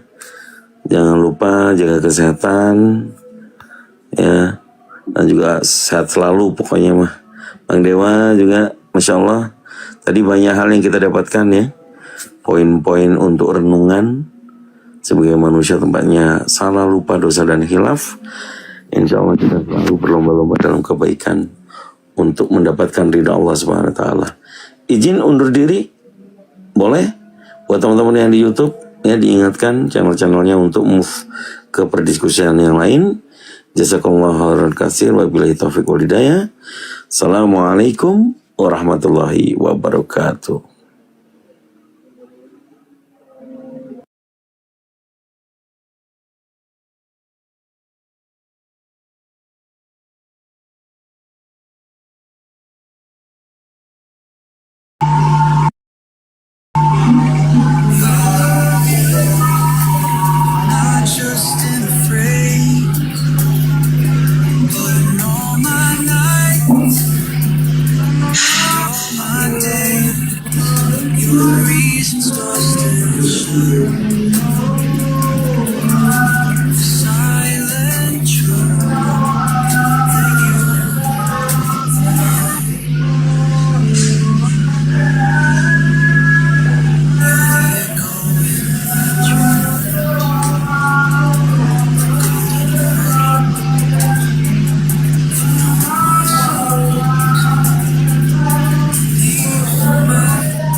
Udah tidur?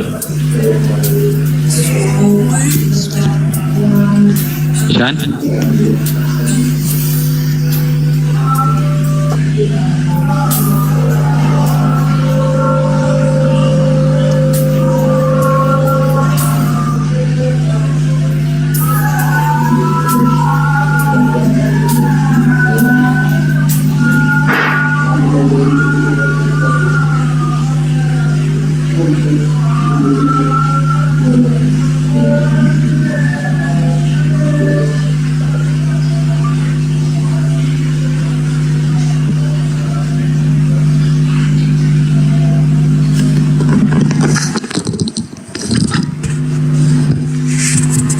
Mental.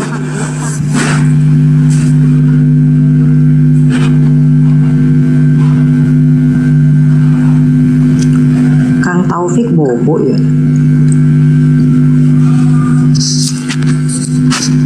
Ciko udah bikin kopinya, Ciko? Kita kemana itu dari tadi? Romi welcome. Itu bikin air dulu buat anak. Bebekku gambar pabrikan Bun. Kalau dia habis melatih. Hah? Iya kan Bun? Bebekku gambar pabrikan. Iya, pabrik apa nih? Iya. Kalau kelihatan lah. Kecil. Iya kecil kan profil. Aja guru movie ya musik. Oh.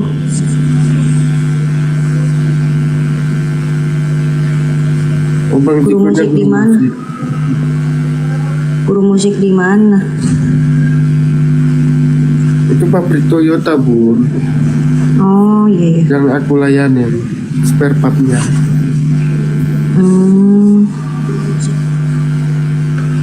Ya. Oh di Bandung.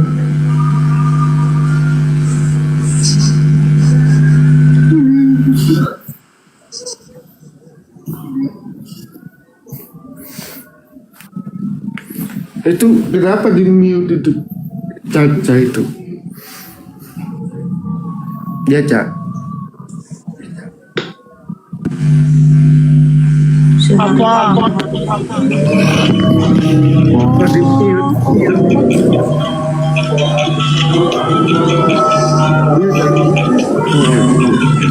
Wow.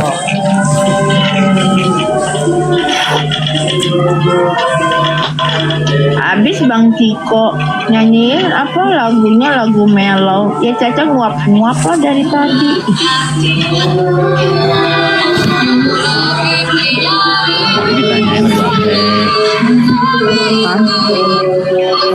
Itu lagu apa sih Bang Ciko? Terangkat. Bang Ciko, emang bener Aceh ini salju, turun salju. Kapan? Kemarin. Ya Allah, itu lagu penjajahan. Lagu siapa sih? Gue. Oh, soalnya kayak lagu itu tuh nggak sih Bunda, film Pabrik Gula. Bukan.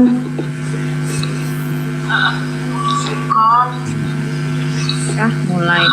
Agisa, kamu hidup. Taruh aja di situ Agisa.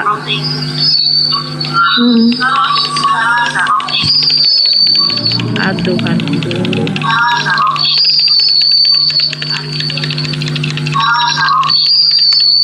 Ngajuit ya?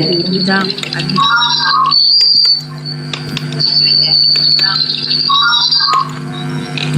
Lanjut ah.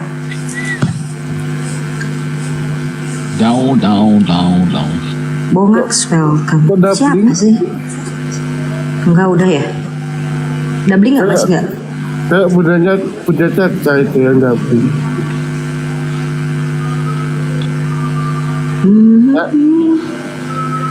Enggak. Kalau Bunda ini nggak dabling nggak? Enggak. Bunda Caca tuh kayaknya yang gabung. Coba buka mic Caca. Enggak. Caca enggak. Terus siapa tadi yang gabung? Masuk aku. Kayaknya aku deh. Aku soalnya buka 2. Cuma ini ada suara ngecas. Aku lagi ngecas.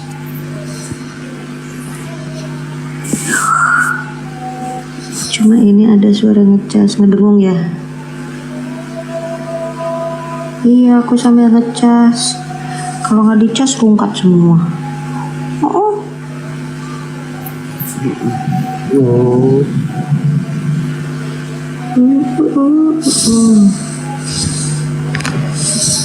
Dari tadi kirain teh hujan, taunya suara itu air di kolam.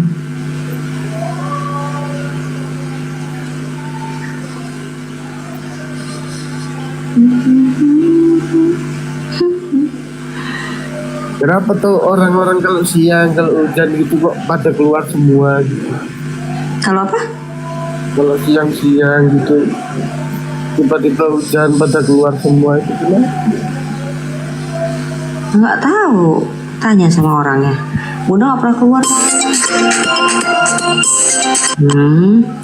Itu lagi kayak ngambil pakaian gitu. Siapa tuh? Lagi ambil jemuran di luar gitu kalau tiba-tiba hujan gitu. Iya, Pian pertanyaannya. Iya, kalau hujan pasti baju diangkatin, Pian. Masya Allah. Telepon siapa tadi tuh? Siapa? Yang bunyi barusan. Kaget soalnya. Ciko.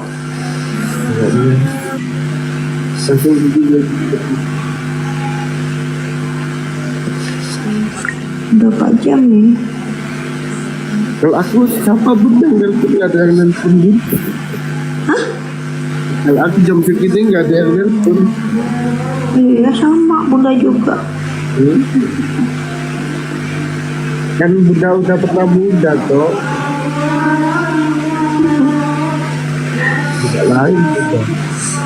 Agak lain.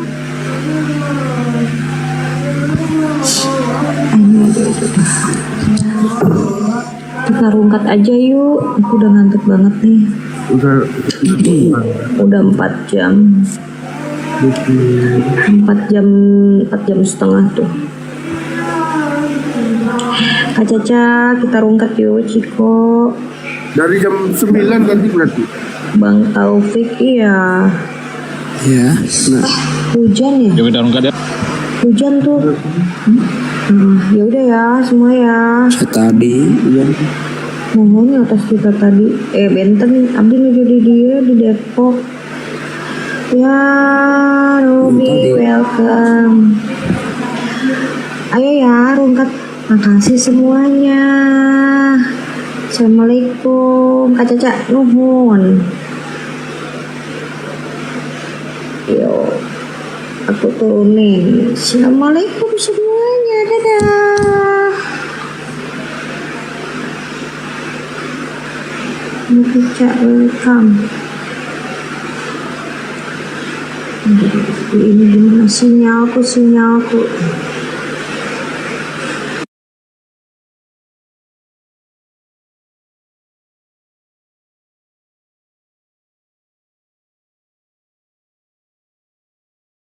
Seorang berkuasa, orang yang berbantah dengan Tuhan akan dihancurkan. Atas mereka ia mengguntur di langit. Tuhan menghadiri bumi sampai ke ujung-ujungnya. Ia memberi kekuatan kepada raja yang diangkatnya dan meninggikan tanduk kekuatan orang yang diurapinya. Lalu pulanglah Elkanah ke Rama, tetapi anak itu menjadi pelayan Tuhan di bawah pengawasan Imam Eli.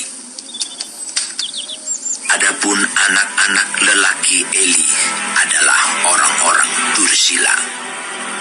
Mereka tidak mengindahkan Tuhan ataupun batas hak para imam terhadap bangsa itu.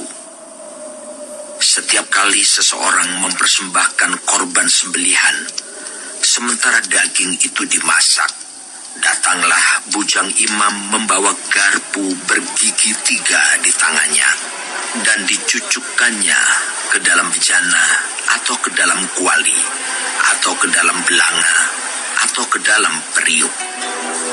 Segala yang ditarik dengan garpu itu ke atas diambil imam itu untuk dirinya sendiri. Demikianlah mereka memperlakukan semua orang Israel yang datang ke sana, ke Silo. Bahkan sebelum lemaknya dibakar, bujang imam itu datang, lalu berkata kepada orang yang mempersembahkan korban itu, "Berikanlah daging kepada imam untuk dipanggang, sebab ia tidak mau menerima daripadamu daging yang dimasak, hanya yang mentah saja." Apabila orang itu menjawabnya, "Bukankah lemak itu harus dibakar dahulu? Kemudian barulah ambil bagimu sesuka hatimu." maka berkatalah ia kepada orang itu, "Sekarang juga harus kau berikan.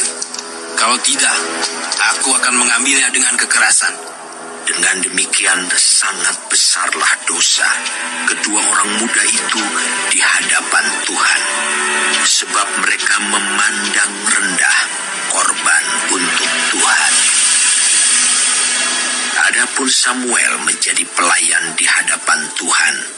Ia masih anak-anak yang tubuhnya berlilitkan baju efod dari kain lenan. Setiap tahun ibunya membuatkan dia jubah kecil dan membawa jubah itu kepadanya apabila ia bersama-sama suaminya pergi mempersembahkan korban sembelihan tahunan. Lalu Eli memberkati Elkana dan istrinya. Katanya, "Tuhan kiranya memberikan keturunan kepadamu dari perempuan ini, pengganti yang telah diserahkannya kepada Tuhan." Sesudah itu pulanglah mereka ke tempat kediamannya. Dan Tuhan mengindahkan Hana, sehingga dia mengandung dan melahirkan 3 anak laki-laki dan 2 anak perempuan lagi. Sementara itu makin besarlah Samuel yang muda itu di hadapan Tuhan. Eli telah sangat tua. Apabila didengarnya segala sesuatu yang dilakukan anak-anaknya terhadap semua orang Israel, dan bahwa mereka itu tidur dengan perempuan-perempuan yang melayani di depan pintu kemah pertemuan, berkatalah ia kepada mereka, "Mengapa kamu melakukan hal-hal yang begitu? Sehingga ku dengar dari segenap bangsa ini tentang perbuatan-perbuatanmu yang jahat itu. Janganlah begitu, anak-anakku. Bukan kabar baik yang ku dengar itu, bahwa kamu menyebabkan umat Tuhan melakukan pelanggaran. Jika seseorang berdosa terhadap seorang yang lain, maka Allah yang akan mengadili. Tetapi jika seseorang berdosa terhadap Tuhan, siapakah yang menjadi perantara baginya?" Tetapi tidaklah didengarkan mereka perkataan ayahnya itu, sebab Tuhan hendak mematikan mereka. Tetapi Samuel yang muda itu semakin besar dan semakin disukai, baik di hadapan Tuhan maupun di hadapan manusia. Seorang abdi Allah datang kepada Eli dan berkata kepadanya, "Beginilah firman Tuhan. Bukankah dengan nyata aku menyatakan diriku kepada nenek moyangmu ketika mereka masih di Mesir dan takluk kepada keturunan Firaun? Dan aku telah memilihnya dari segala suku Israel menjadi imam bagiku, supaya ia mempersembahkan korban di atas mezbahku, membakar ukupan, dan memakai baju efod di hadapanku. Kepada kaummu telah kuserahkan segala korban api-apian orang Israel. Mengapa engkau memandang dengan loba kepada korban sembelihanku dan korban sajianku yang telah kuperintahkan? Dan mengapa engkau menghormati anak-anakmu lebih daripadaku, sambil kamu menggemukkan dirimu dengan bagian yang terbaik dari setiap korban sajian umatku Israel? Sebab itu, demikianlah firman Tuhan Allah Israel. Sesungguhnya aku telah berjanji, keluargamu dan kaummu akan hidup di hadapanku selamanya. Tetapi sekarang, demikianlah firman Tuhan, jauhlah hal itu daripadaku, sebab siapa yang menghormati aku akan kuhormati, tetapi siapa yang menghina aku akan dipandang rendah. Sesungguhnya akan datang waktunya bahwa aku akan mematahkan tangan kekuatanmu dan tangan kekuatan kaummu, sehingga tidak ada seorang kakek dalam keluargamu. Maka engkau akan memandang dengan mata bermusuhan kepada segala kebaikan yang akan kulakukan kepada Israel. Dan dalam keluargamu takkan ada seorang kakek untuk selamanya. Tetapi seorang daripadamu yang tidak kulenyapkan dari lingkungan mezbahku akan membuat matamu rusak dan jiwamu merana. Segala tambahan keluargamu akan mati oleh pedang lawan. Inilah yang akan menjadi tanda bagimu, yakni apa yang akan terjadi kepada kedua anakmu itu, Hofni dan Pinehas. Pada hari yang sama, keduanya akan mati. Dan aku akan mengangkat bagiku seorang imam kepercayaan yang berlaku sesuai dengan hatiku dan jiwaku. Dan aku akan membangunkan baginya keturunan yang teguh setia, sehingga ia selalu hidup di hadapan orang yang kuurapi. Kemudian, siapa yang masih tinggal hidup dari keturunanmu akan datang sujud menyembah kepadanya, meminta sekeping uang perak atau sepotong roti, dan akan berkata, tempatkanlah kiranya aku dalam salah satu golongan imam itu, supaya aku dapat makan sekerat roti.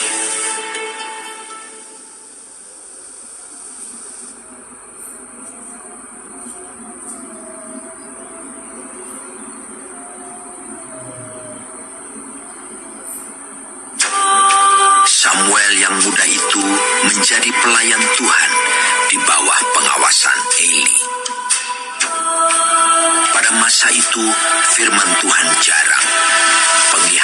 Penglihatan pun tidak sering. Pada suatu hari, Eli yang matanya mulai kabur dan tidak dapat melihat dengan baik, sedang berbaring di tempat tidurnya. Lampu rumah Allah belum lagi padam. Samuel telah tidur di dalam bait suci Tuhan, tempat tabut Allah. Lalu Tuhan memanggil, Samuel, Samuel. Dan ia menjawab, Ya, Bapa. Lalu berlarilah ia kepada Eli, serta katanya, Ya, Bapa. Bukankah Bapa memanggil aku? Tetapi Eli berkata, Aku tidak memanggil. Tidurlah kembali. Lalu pergilah ia tidur. Dan Tuhan memanggil Samuel sekali lagi. Samuel pun bangunlah, lalu pergi mendapatkan Eli serta berkata, Iya, Bapa. Bukankah Bapa memanggil aku? Tetapi Eli berkata, Aku tidak memanggil. Anakku, tidurlah kembali. Samuel belum mengenal Tuhan. firman Tuhan belum pernah dinyatakan kepadanya. Dan Tuhan memanggil Samuel sekali lagi untuk ketiga kalinya. Ia pun bangunlah, lalu pergi mendapatkan Eli serta katanya, Ya Bapa, bukankah Bapa memanggil aku? Lalu mengertilah Eli bahwa Tuhanlah yang memanggil anak itu. Sebab itu berkatalah Eli kepada Samuel, Pergilah tidur, dan apabila ia memanggil engkau, katakanlah, Berbicaralah Tuhan, sebab hamba-Mu ini mendengar. Maka pergilah Samuel dan tidurlah ia di tempat tidurnya. Lalu datanglah Tuhan, berdiri di sana dan memanggil seperti yang sudah-sudah, Samuel, Samuel. Dan Samuel menjawab, Berbicaralah, sebab hamba-Mu ini mendengar. Lalu berfirmanlah Tuhan kepada Samuel, Ketahuilah, aku akan melakukan sesuatu di Israel, sehingga setiap orang yang mendengarnya akan bising kedua telinganya. Pada waktu itu, aku akan menepati kepada Eli segala yang telah kufirmankan tentang keluarganya dari mula sampai akhir. Sebab telah kuberitahukan kepadanya bahwa aku akan menghukum keluarganya untuk selamanya karena dosa yang telah diketahuinya, yakni bahwa anak-anaknya telah menghujat Allah, tetapi ia tidak memarahi mereka. Sebab itu aku telah bersumpah kepada keluarga Eli bahwa dosa keluarga Eli takkan dihapuskan dengan korban sembelihan atau dengan korban sajian untuk selamanya. Samuel tidur sampai pagi. Kemudian dibukanya pintu rumah Tuhan. Samuel segan memberitahukan penglihatan itu kepada Eli. Tetapi Eli memanggil Samuel, katanya, Samuel, anakku. Jawab Samuel, Ya Bapa. kata Eli, apakah yang disampaikannya kepadamu? Janganlah kau sembunyikan kepadaku. Kiranya beginilah Allah menghukum engkau. Bahkan lebih lagi daripada itu, jika engkau menyembunyikan sepatah kata pun kepadaku dari apa yang disampaikannya kepadamu itu. Lalu Samuel memberitahukan semuanya itu kepadanya dengan tidak menyembunyikan sesuatu pun. Kemudian Eli berkata, Dia Tuhan, biarlah diperbuatnya apa yang dipandangnya baik. Dan Samuel makin besar dan Tuhan menyertai dia. Dan tidak ada satupun dari firman-Nya itu yang dibiarkannya gugur. Maka tahulah seluruh Israel dari Dan sampai Berseba bahwa kepada Samuel telah dipercayakan jabatan Nabi Tuhan. Dan Tuhan selanjutnya menampakkan diri di Silo, sebab ia menyatakan diri di Silo kepada Samuel dengan perantaraan firman.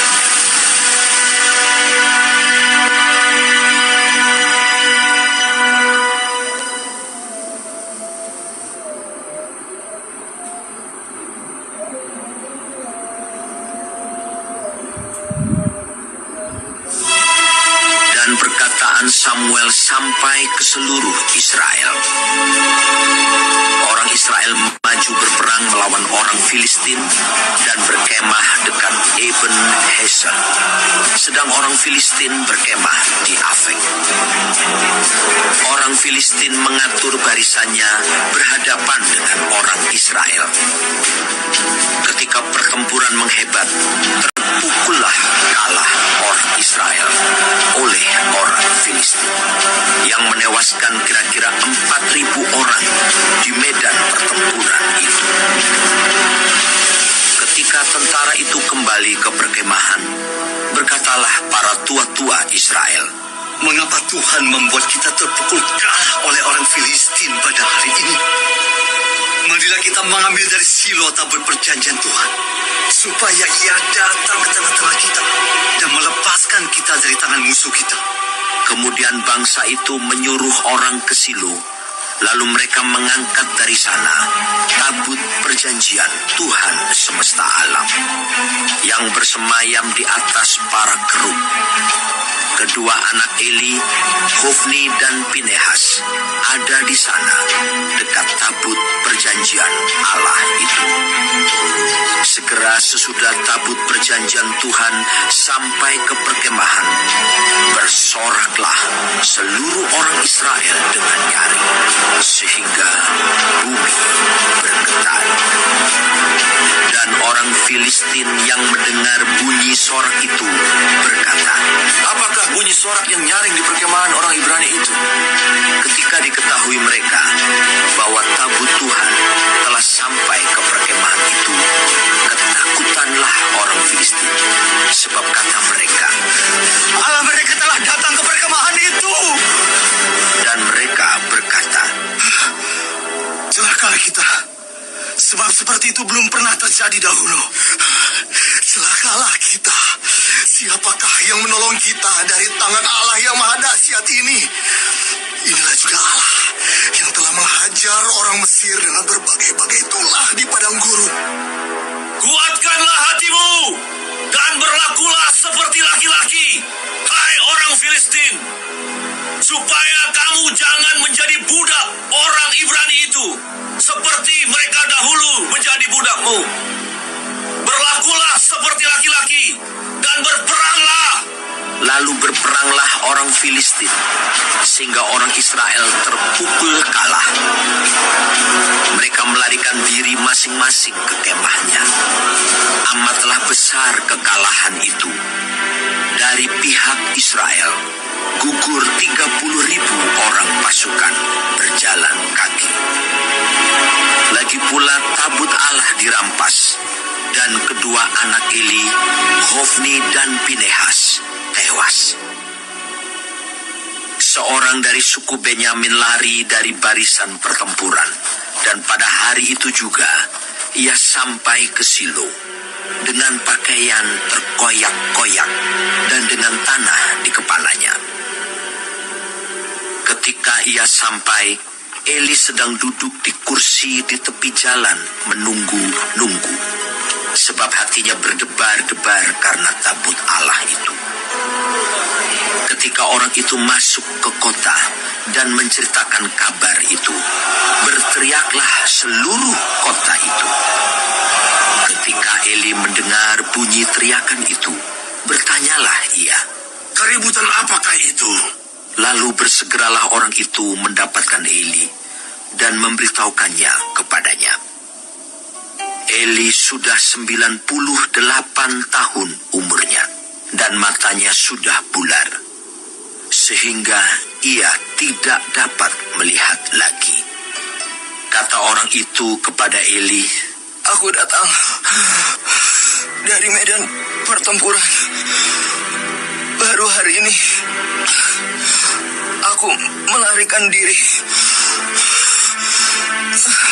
dari medan pertempuran." Kata Eli, "Bagaimana keadaannya, anakku?" Jawab pembawa kabar itu, "Orang Israel melarikan diri dari hadapan orang Filistin. Kekalahan yang besar telah diderita oleh rakyat. Lagi pula kedua anakmu, Hofni dan Pinehas, telah tewas. Dan tabut Allah sudah dirampas." Ketika disebutnya tabut Allah itu, jatuhlah Eli, terlentang dari kursi di sebelah pintu gerbang. batang lehernya patah dan ia mati. Sebab telah tua dan gemuk orangnya, 40 tahun lamanya ia memerintah sebagai hakim atas orang Israel. Adapun menantunya perempuan, istri Pinehas, sudah hamil tua. Ketika didengarnya kabar itu, bahwa tabut Allah telah dirampas, dan mertuanya laki-laki serta suaminya telah mati, duduklah ia berlutut, lalu bersalin, sebab ia kedatangan sakit beranak. Ketika ia hampir mati, berkatalah perempuan-perempuan yang berdiri di dekatnya, Janganlah takut, sebab engkau telah melahirkan seorang anak laki-laki. tetapi ia tidak menjawab dan tidak memperhatikannya. Ia menamai anak itu Ikabod, katanya, Telah lenyap kemuliaan dari Israel. karena tabut Allah sudah dirampas, dan karena mertuanya dan suaminya. Katanya, Telah lenyap kemuliaan dari Israel, sebab tabut Allah telah dirampas.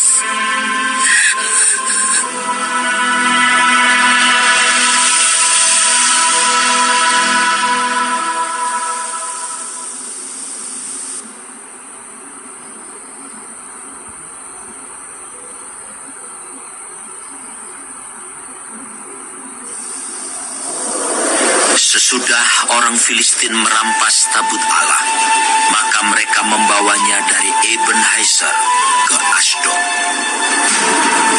Orang Filistin mengambil tabut Allah itu, dibawanya masuk ke kuil Dagon, dan diletakkannya di sisi Dagon.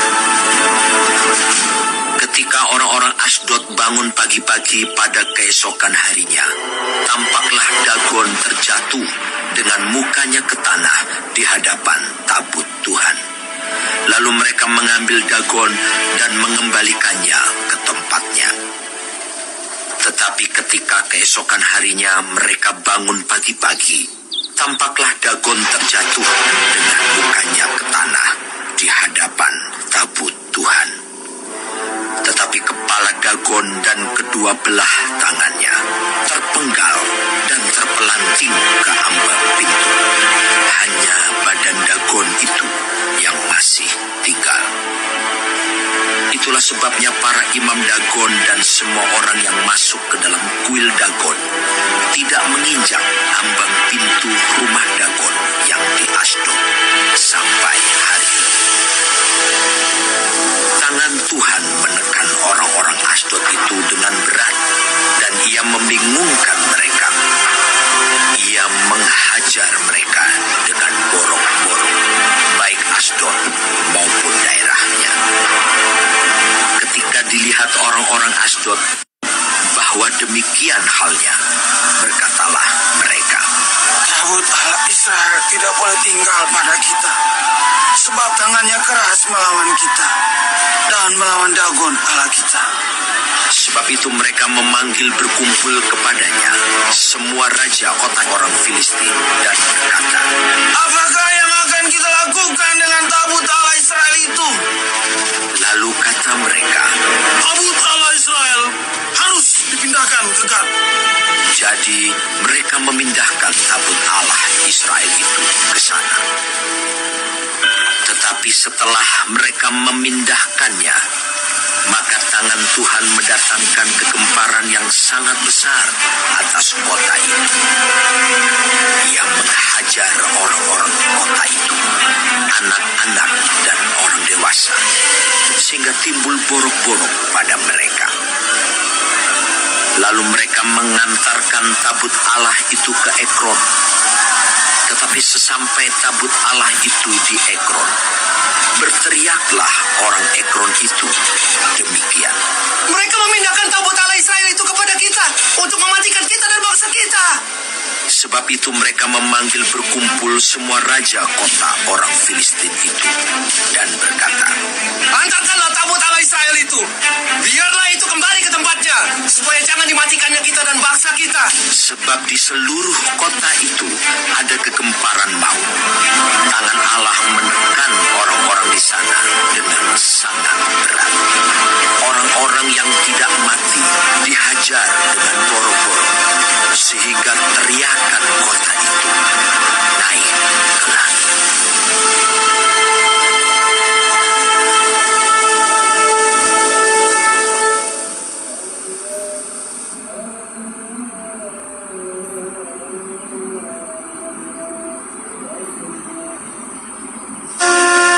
Setelah 7 bulan lamanya, tabut Tuhan itu ada di daerah orang Filistin.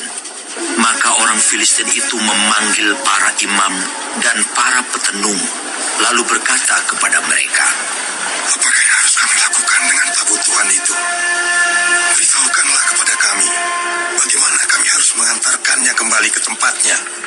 Lalu kata mereka, apabila kamu mengantarkan tabut Allah Israel itu, maka janganlah kamu mengantarkannya dengan tangan hampa, melainkan haruslah kamu membayar tebusan salah kepadanya.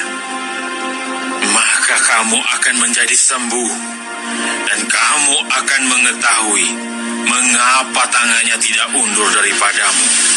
Sesudah itu bertanyalah mereka, apakah tebusan salah yang harus kami bayar kepadanya?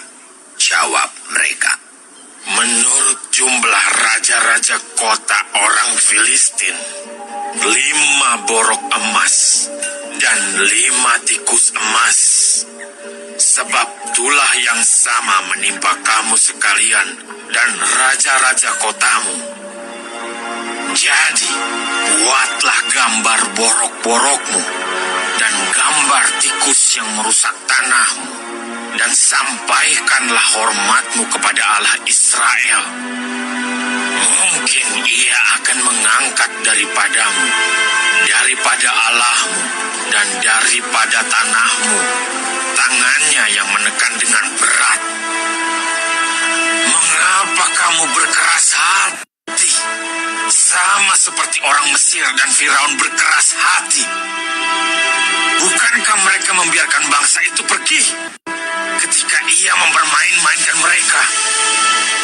Oleh sebab itu, ambillah dan siapkanlah sebuah kereta baru dengan 2 ekor lembu yang menyusui, yang belum pernah kena kuk. Pasanglah kedua lembu itu pada kereta, tetapi bawalah anak-anaknya kembali ke rumah, supaya jangan mengikutinya lagi. Kemudian, ambillah tabut Tuhan, muatkanlah itu ke atas kereta, dan letakkanlah benda-benda emas yang harus kamu bayar kepadanya sebagai tebusan salah ke dalam suatu peti di sisinya. Dan biarkanlah tabut itu pergi. Perhatikanlah, apabila tabut itu mengambil jalan ke daerahnya, ke Bet-Semes, dan jika tidak, maka kita mengetahui bahwa bukanlah tangannya yang telah menimpa kita. Kebetulan saja hal itu terjadi kepada kita. Demikianlah diperbuat orang-orang itu. Mereka mengambil 2 ekor lembu yang menyusui, dipasangnya pada kereta, tetapi anak-anaknya ditahan di rumah. Mereka meletakkan tabut Tuhan ke atas kereta, juga peti berisi tikus-tikus emas, dan gambar benjol-benjol mereka. Lembu-lembu itu langsung langsung mengikuti jalan yang ke Bet Semes melalui satu jalan raya, sambil menguat dengan tidak menyimpang ke kanan atau ke kiri, sedang raja-raja kota orang Filistin itu berjalan di belakangnya sampai ke daerah Bet Semes. Orang-orang Bet Semes sedang menuai gandum di lembah. Ketika mereka mengangkat muka, maka tampaklah kepada mereka tabut itu. Lalu bersukacitalah mereka melihatnya. Kereta itu sampai ke ladang Yosua, orang Bet Semes itu, dan berhenti di sana. Di sana ada batu besar. Mereka membelah kayu kereta itu dan mereka mempersembahkan lembu-lembu sebagai korban bakaran kepada Tuhan. Orang-orang suku Lewi menurunkan tabut Tuhan dengan peti yang ada di sebelahnya, yang di dalamnya ada benda-benda emas itu, lalu menaruhnya di atas batu besar itu. Dan pada hari itu orang-orang Bet Semes mempersembahkan korban bakaran dan korban sembelihan kepada Tuhan. Ketika kelima raja kota orang Filistin melihat hal itu, pulanglah mereka ke Ekron pada hari itu juga. Inilah benjol-benjol emas yang dibayar orang Filistin kepada Tuhan sebagai tebusan salah. Dari Asdod 1, dari Gaza 1, dari Askelon 1, dari Gad 1, dari Ekron 1. Lagi tikus-tikus emas menurut jumlah segala kota orang Filistin kepunyaan kelima raja kota itu, baik kota-kota yang berkubu maupun dusun-dusun sekitarnya, dan batu besar yang di atasnya diletakkan mereka tabut Tuhan di ladang Yosua, orang Bet Semes itu, adalah saksi sampai hari ini. Karena mereka melihat ke dalam tabut Tuhan, ia membunuh 70 orang dari rakyat itu. Rakyat itu berkabung karena Tuhan telah menghajar mereka dengan dahsyatnya. Dan orang-orang Bet Semes berkata, Siapakah yang tahan berdiri di hadapan Tuhan, Allah yang kudus ini? Kepada siapakah ia akan berangkat meninggalkan kita? Lalu mereka mengirim utusan kepada penduduk Kiryat Yearim dengan pesan, Orang Filistin telah mengembalikan tabut Tuhan. Datanglah dan angkutlah itu kepadaku.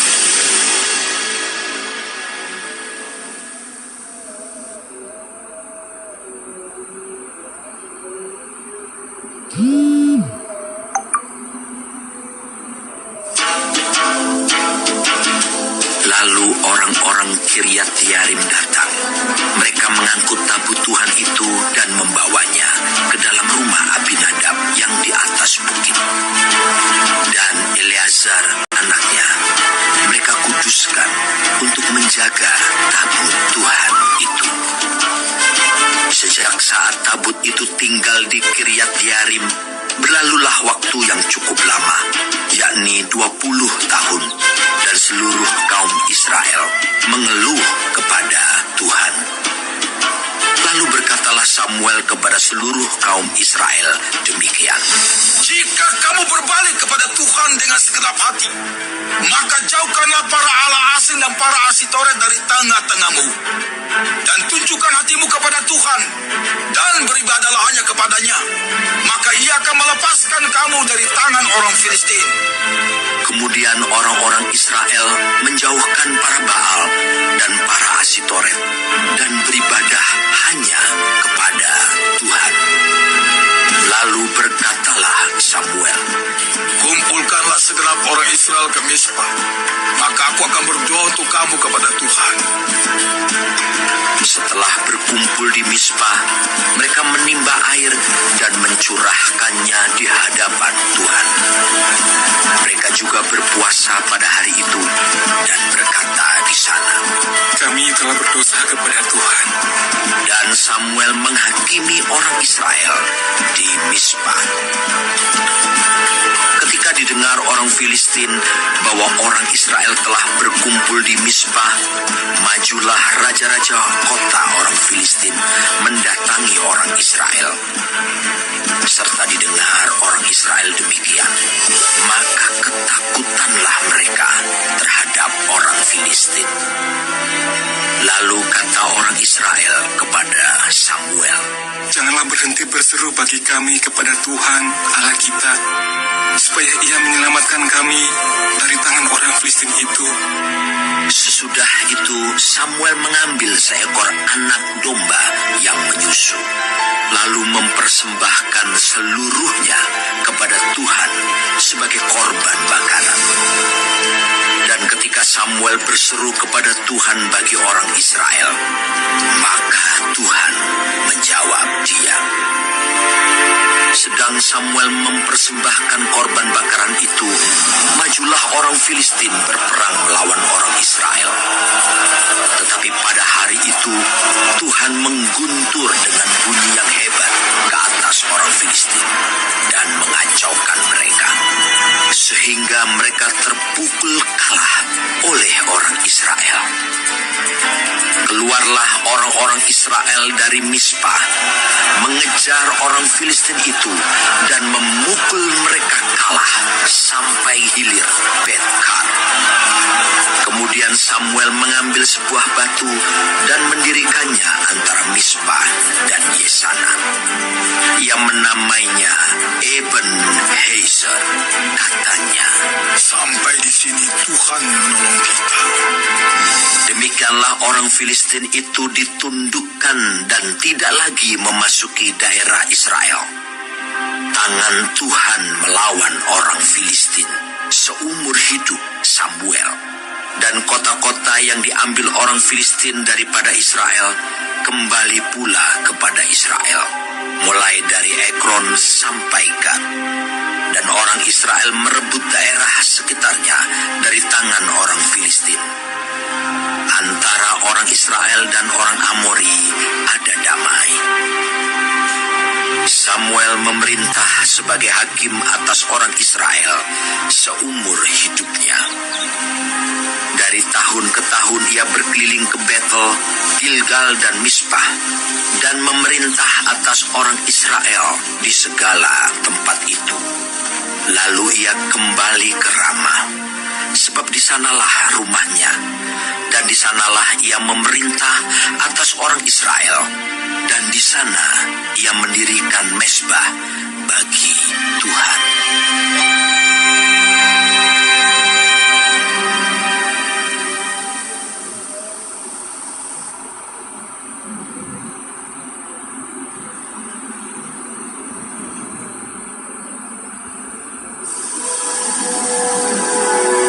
Setelah Samuel menjadi tua, diangkatnyalah anak-anaknya laki-laki menjadi hakim atas orang Israel.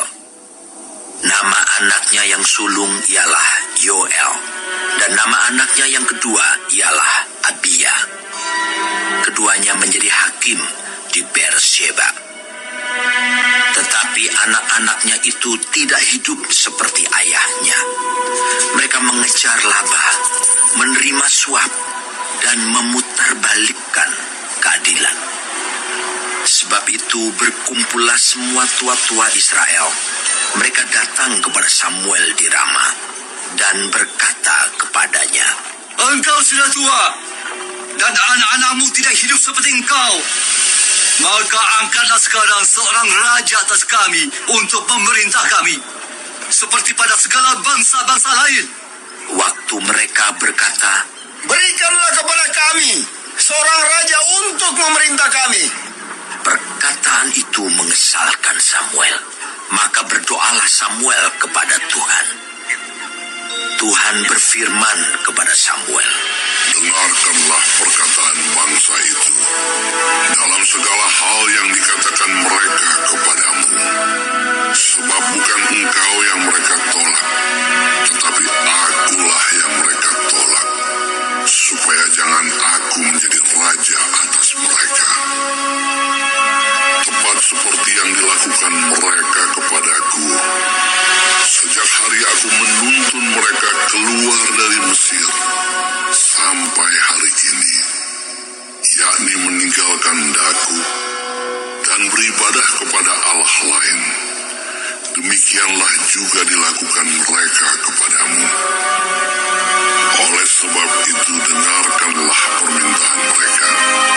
Hanya peringatkanlah mereka dengan sungguh-sungguh dan beritahukanlah kepada mereka apa yang menjadi hak raja yang akan memerintah mereka. Dan Samuel menyampaikan segala firman Tuhan kepada bangsa itu, yang meminta seorang raja kepadanya. Katanya, inilah yang menjadi hak raja yang akan memerintah kamu itu. Anak-anakmu laki-laki akan diambilnya dan dipekerjakannya pada keretanya dan pada kudanya, dan mereka akan berlari di depan keretanya. Ia akan menjadikan mereka kepala pasukan 1.000 dan kepala pasukan 50. Mereka akan membajak ladangnya dan mengerjakan penuaian baginya. Senjata-senjatanya dan perkakas keretanya akan dibuat mereka. Anak-anakmu perempuan akan diambilnya sebagai juru campur rempah-rempah, juru masak dan juru makanan. Dari gandummu, dari hasil kebun anggurmu, akan diambilnya 1/10 dan akan diberikannya kepada pegawai-pegawai istananya dan kepada pegawai-pegawainya yang lain. Budak-budakmu laki-laki dan budak-budakmu perempuan, ternakmu yang terbaik dan keledai-keledaimu akan diambilnya dan dipakainya untuk pekerjaannya. Dari kambing dombamu akan diambilnya 1/10 dan kamu sendiri akan menjadi budaknya. Pada waktu itu kamu akan berteriak karena rajamu yang kamu pilih itu. Tapi Tuhan tidak akan menjawab kamu pada waktu itu. tetapi bangsa itu menolak mendengarkan perkataan Samuel, dan mereka berkata, Tidak, harus ada raja atas kami. Maka kami pun akan sama seperti segala bangsa-bangsa lain. Raja kami akan menghakimi kami dan memimpin kami dalam perang. Samuel mendengar segala perkataan bangsa itu dan menyampaikannya kepada Tuhan.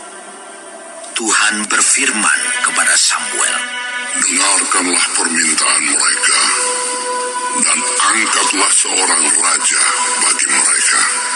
Kemudian berkatalah Samuel kepada orang-orang Israel itu, Pergilah masing-masing ke kotanya.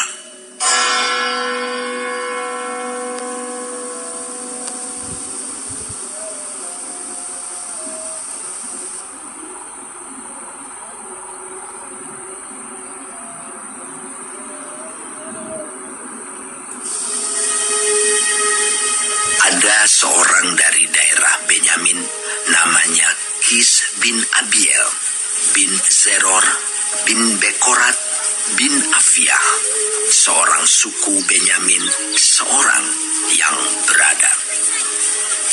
Orang ini ada anaknya laki-laki namanya Saul, seorang muda yang elok rupanya.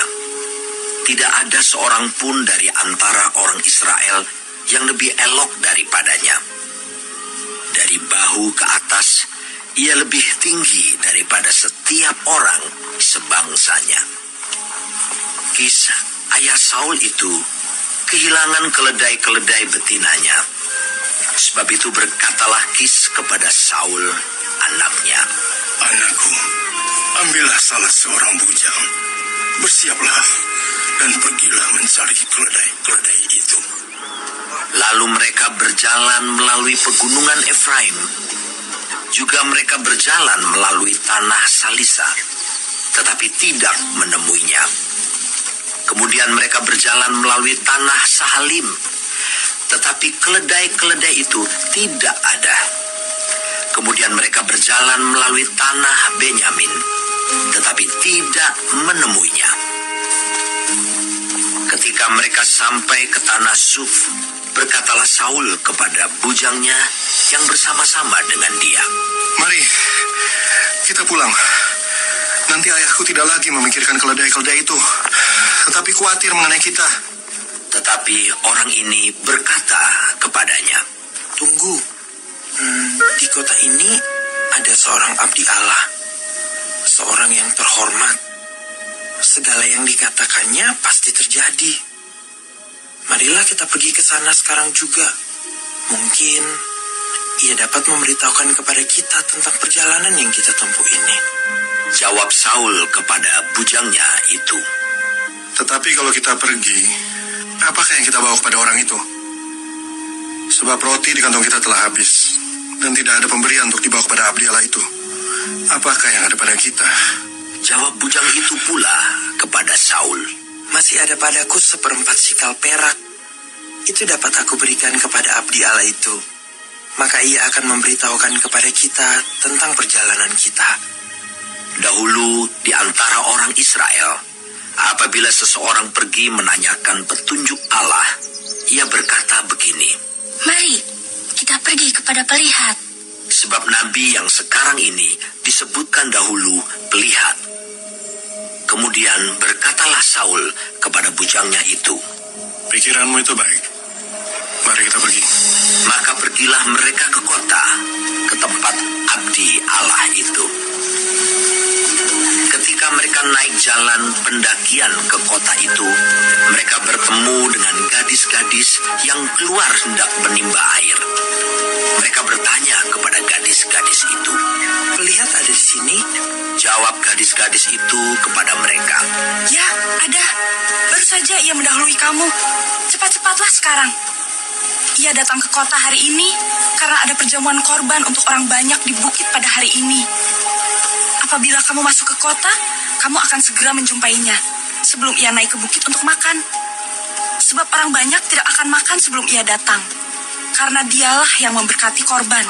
Kemudian barulah para undangan makan. Pergilah sekarang, sebab kamu akan menjumpainya dengan segera. Maka naiklah mereka ke kota, dan ketika mereka masuk kota, Samuel yang berjalan keluar untuk naik ke bukit berpapasan dengan mereka.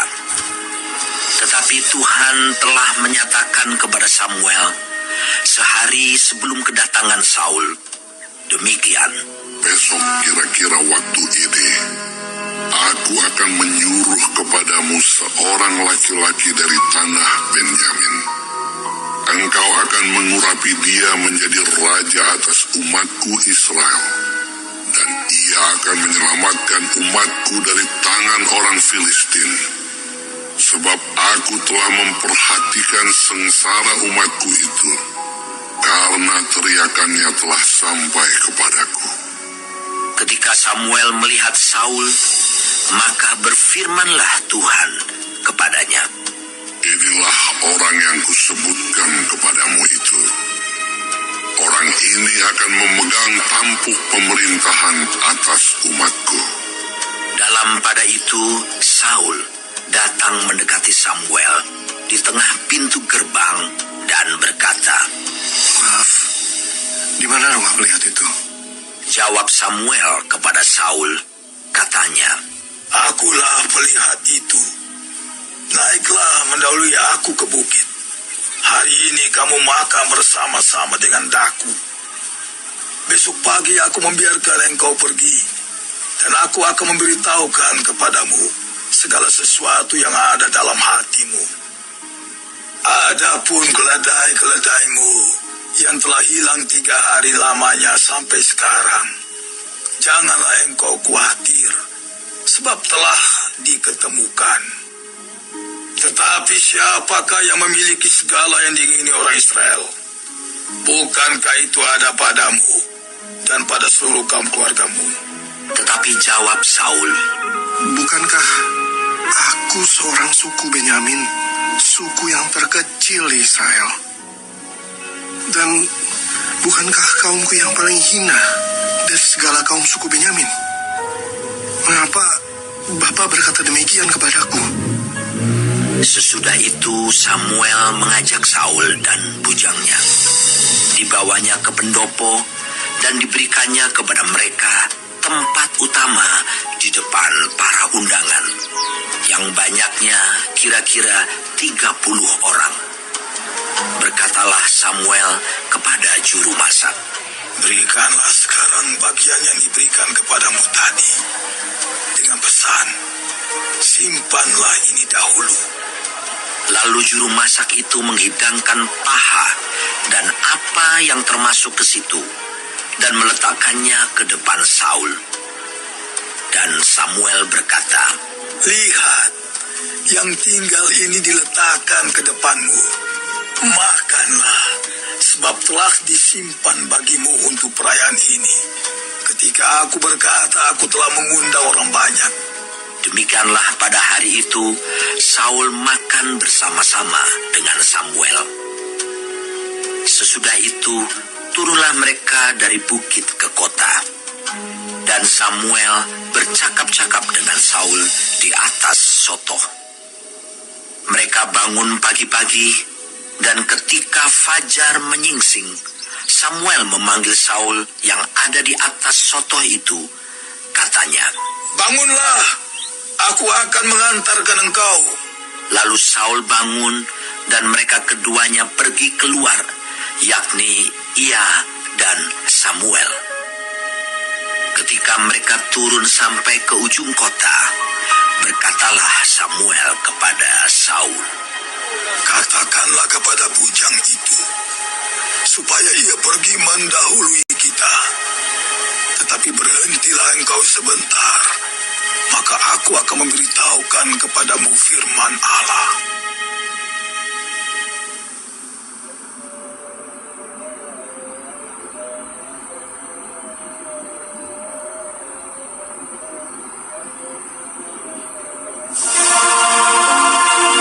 Lalu Samuel mengambil buli-buli berisi minyak, dituangnyalah ke atas kepala Saul, diciumnyalah dia sambil berkata, Bukankah Tuhan telah mengurapi engkau menjadi raja atas umatnya Israel? Engkau akan memegang tampuk pemerintahan atas umat Tuhan, dan engkau akan menyelamatkannya dari tangan musuh-musuh di sekitarnya.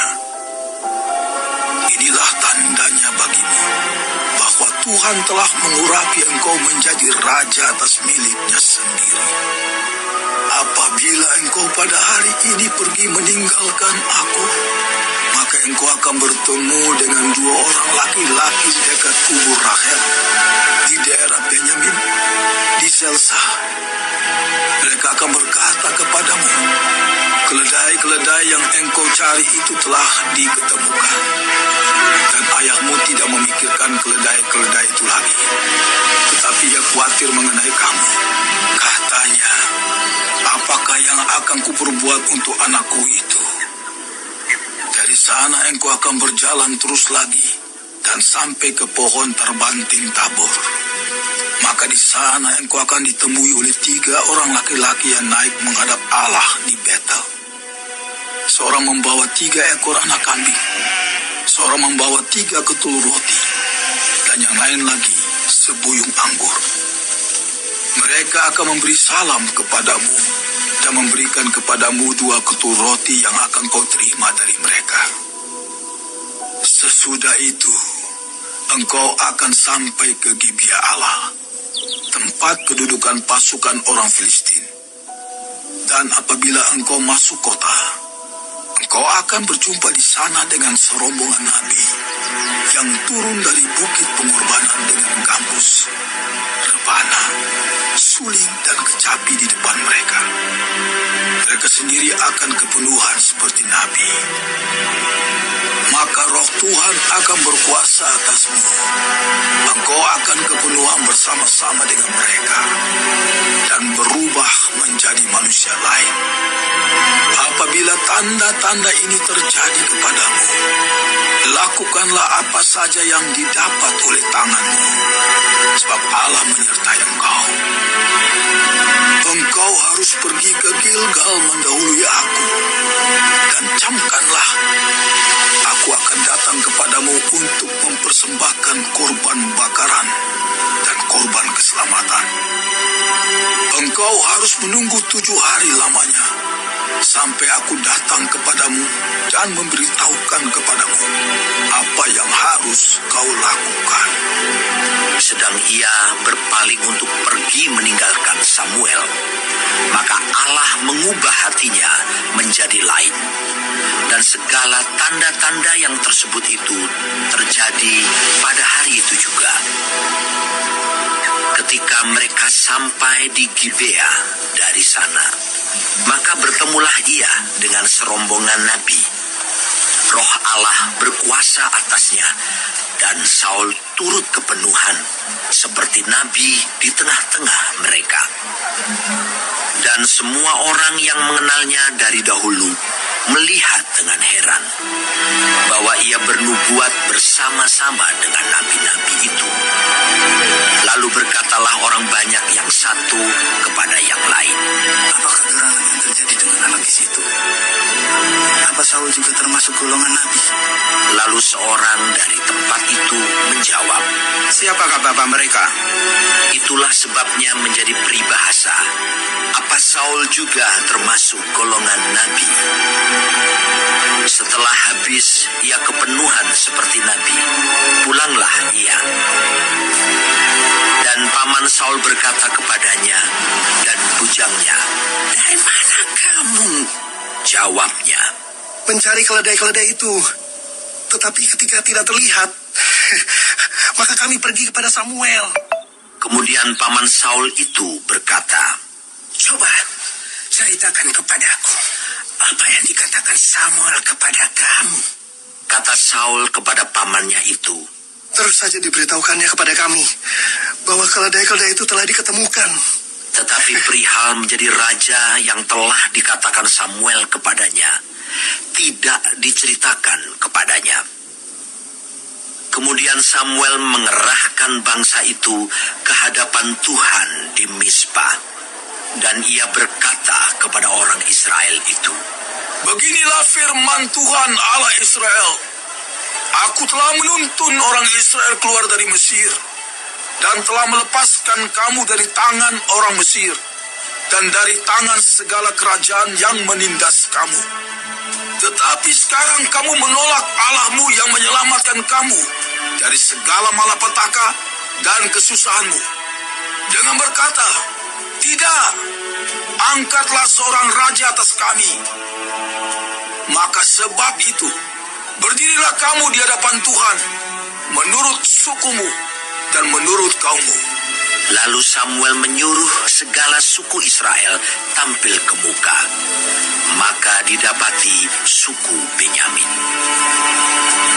Sesudah itu disuruhnyalah suku Benyamin tampil ke muka menurut kaum keluarganya. Maka didapati kaum keluarga Matri.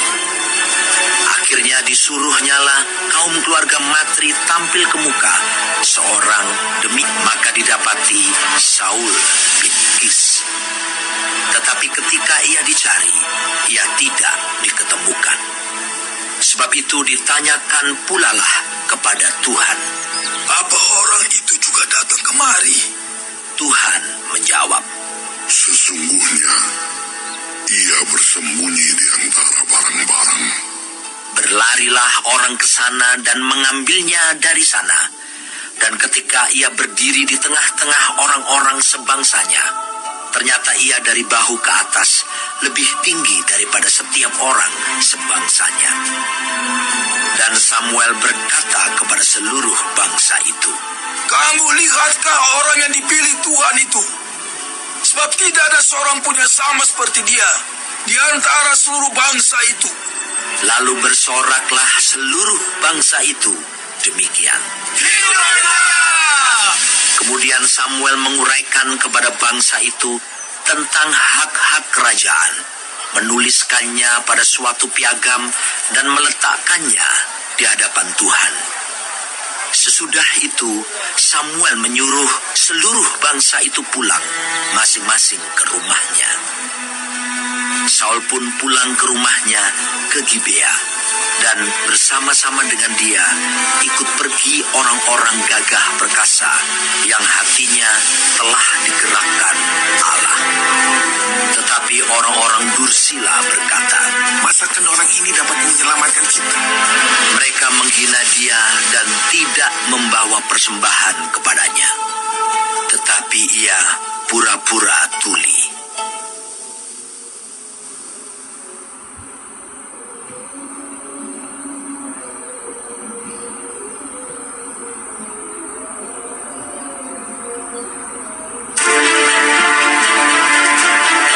Maka Nahas orang Amon itu bergerak maju dan berkemah mengepung Yabes Gilead.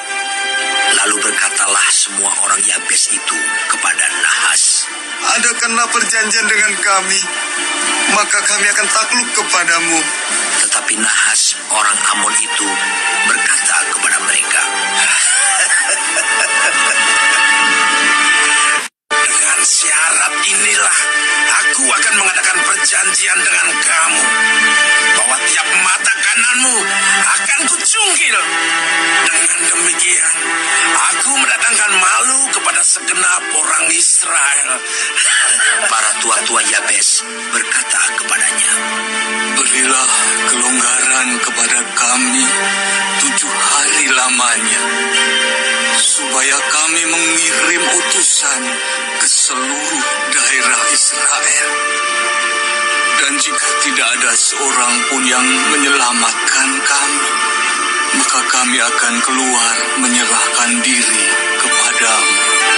Ketika para utusan itu sampai di Gibea Saul dan menyampaikan hal itu kepada bangsa itu, menangislah bangsa itu dengan suara nyaring. Saul baru saja datang dari padang dengan berjalan di belakang lembunya, dan ia bertanya, Ada apa dengan orang-orang itu, sehingga mereka menangis? Mereka menceritakan kepadanya kabar orang-orang Yabes itu. Ketika Saul mendengar kabar itu, maka berkuasalah roh Allah atas dia, dan menyala-nyalalah amarahnya dengan sangat. Diambilnyalah sepasang lembu, dipotong-potongnya, lalu potongan-potongan itu dikirimkannya ke seluruh daerah Israel dengan perantaraan utusan. Pesannya, Siapa yang tidak maju mengikuti Saul dan mengikuti Samuel, lembu-lembunya akan diperlakukan juga demikian. lalu Tuhan mendatangkan ketakutan kepada bangsa itu, sehingga maju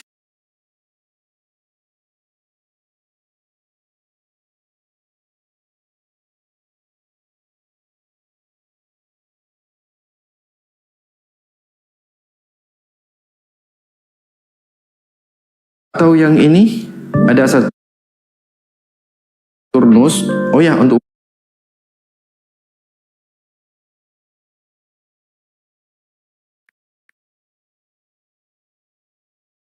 Oke.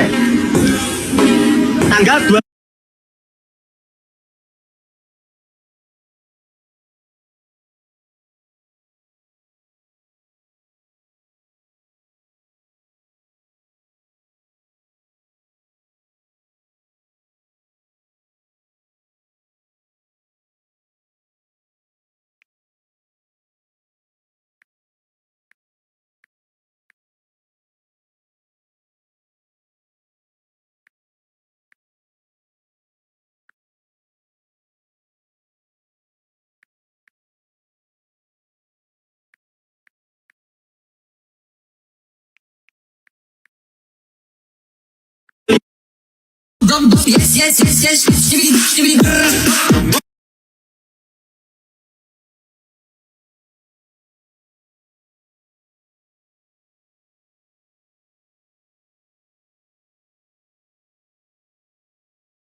Jadi kalau kebanyakan blender itu rusaknya itu yaitu di konektor. Jadi kalau kebanyakan blender itu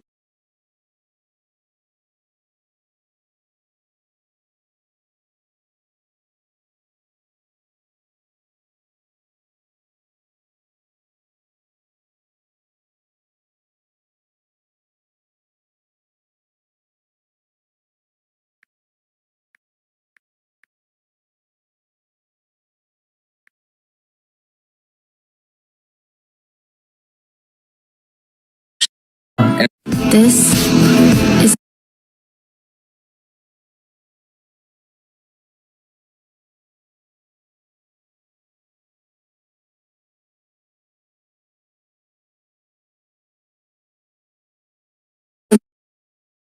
this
rukuk dan sujud, masihkah kau mau menyembah Allah Subhanahu wa ta'ala?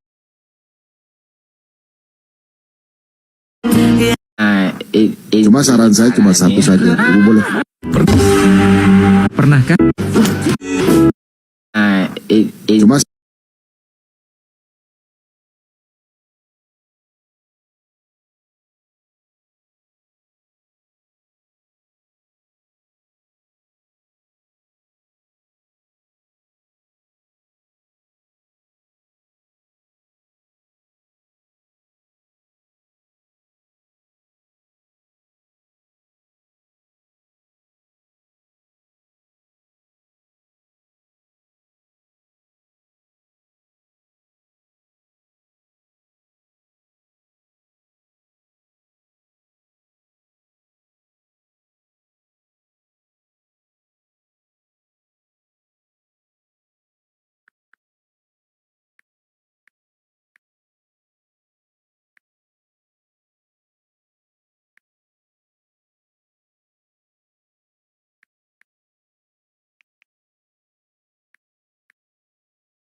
Tuhan kau ada berapa?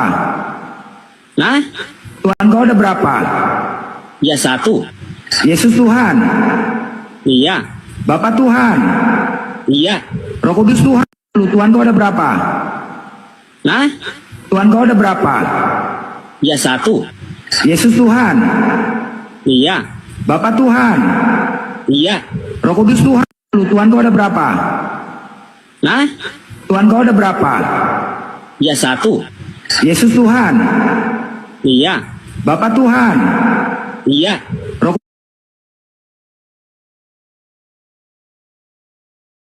Kudus Tuhan. Karakter yang spesial. Dulu dia waktu masih Kristen, ya, ucapan dia bahkan masih ada di YouTube. Ngomongan dia pun nggak ngerti apa yang disampaikan. Dia mengatakan Tuhannya Tritunggal becak. Udah, ku pecahkan piring sama dia nih. Ku pecahkan piring. Ada dulu di YouTube ada. Ada. Mas, di mana itu ya? Saya mau suka lihat itu, mau ketawa lagi. Iya. Di mana itu? Jadi nanti ku kasih. Apa saya kasih. nama YouTube supaya saya mau bilang di Google begitu. Mau bilang tulis di perekam YouTube. Blender official, Relcon. Hah? Blender official. Baru mau keluar saya di situ. Ya, jadi Matius ini dalam seminggu kau nggak sadat Matius, kau ganti uang piringku nih. Tapi dia kerennya, dia sahadatnya karena dia malu punya Tuhan berak, malu punya Tuhan kencing. Simpel aja, malu dia punya Tuhan makan, malu dia punya Tuhan main sepatu roda. Sesimpel itu. Dia memiliki, coba dia menghitung nggak tahu, dia tidak bisa menghitung. Dia nggak bisa menghitung, tetapi dalam hal iman keren. Orang tuanya sebentar sadat, bapak ibunya disadarkannya, keren. Cuman ini aja, kalian Kristen, cerdas, profesor, apa yang bisa kalian lakukan? Hah? Apa? Ini sesimpel itu. Belajar apa? Apa itu? Apa? Apa? Matius. Itu apa? Dia makan apa? Apa Ini Mikana. Ini Mikana ini. Tunggu, udah apa ini? Oh, Mikana. Waalaikumsalam warahmatullahi Mekana. Apa ada Mekana? Ini Mikananya. Mekana. Apa udah tidur? Apa? Mekana, sayang. Apa kabar Matius? Baik. Sayang, ini Om Kumis mau kasih catering. Mau saya dan kamu kawin, dia mau sumbang. Baru Dewa mau kasih hotel. Dewa mau bawa kasih hotel. Gitu. Dan pakai kipas angin. Kamu udah bisa baca belum?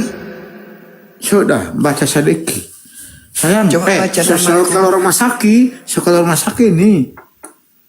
Iya, tadi aku udah tidur, ada yang share live-nya. Makanya aku kebangun. Oh sayang, I love you ya.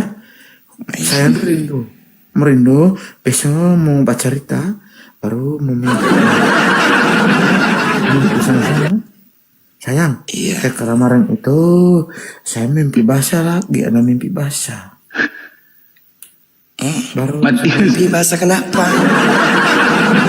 Ada dengar suara itu yang kamu suara, bagi kasih ulang suara itu suara banget. Udah janganlah, gak enak, banyak yang dengar nanti.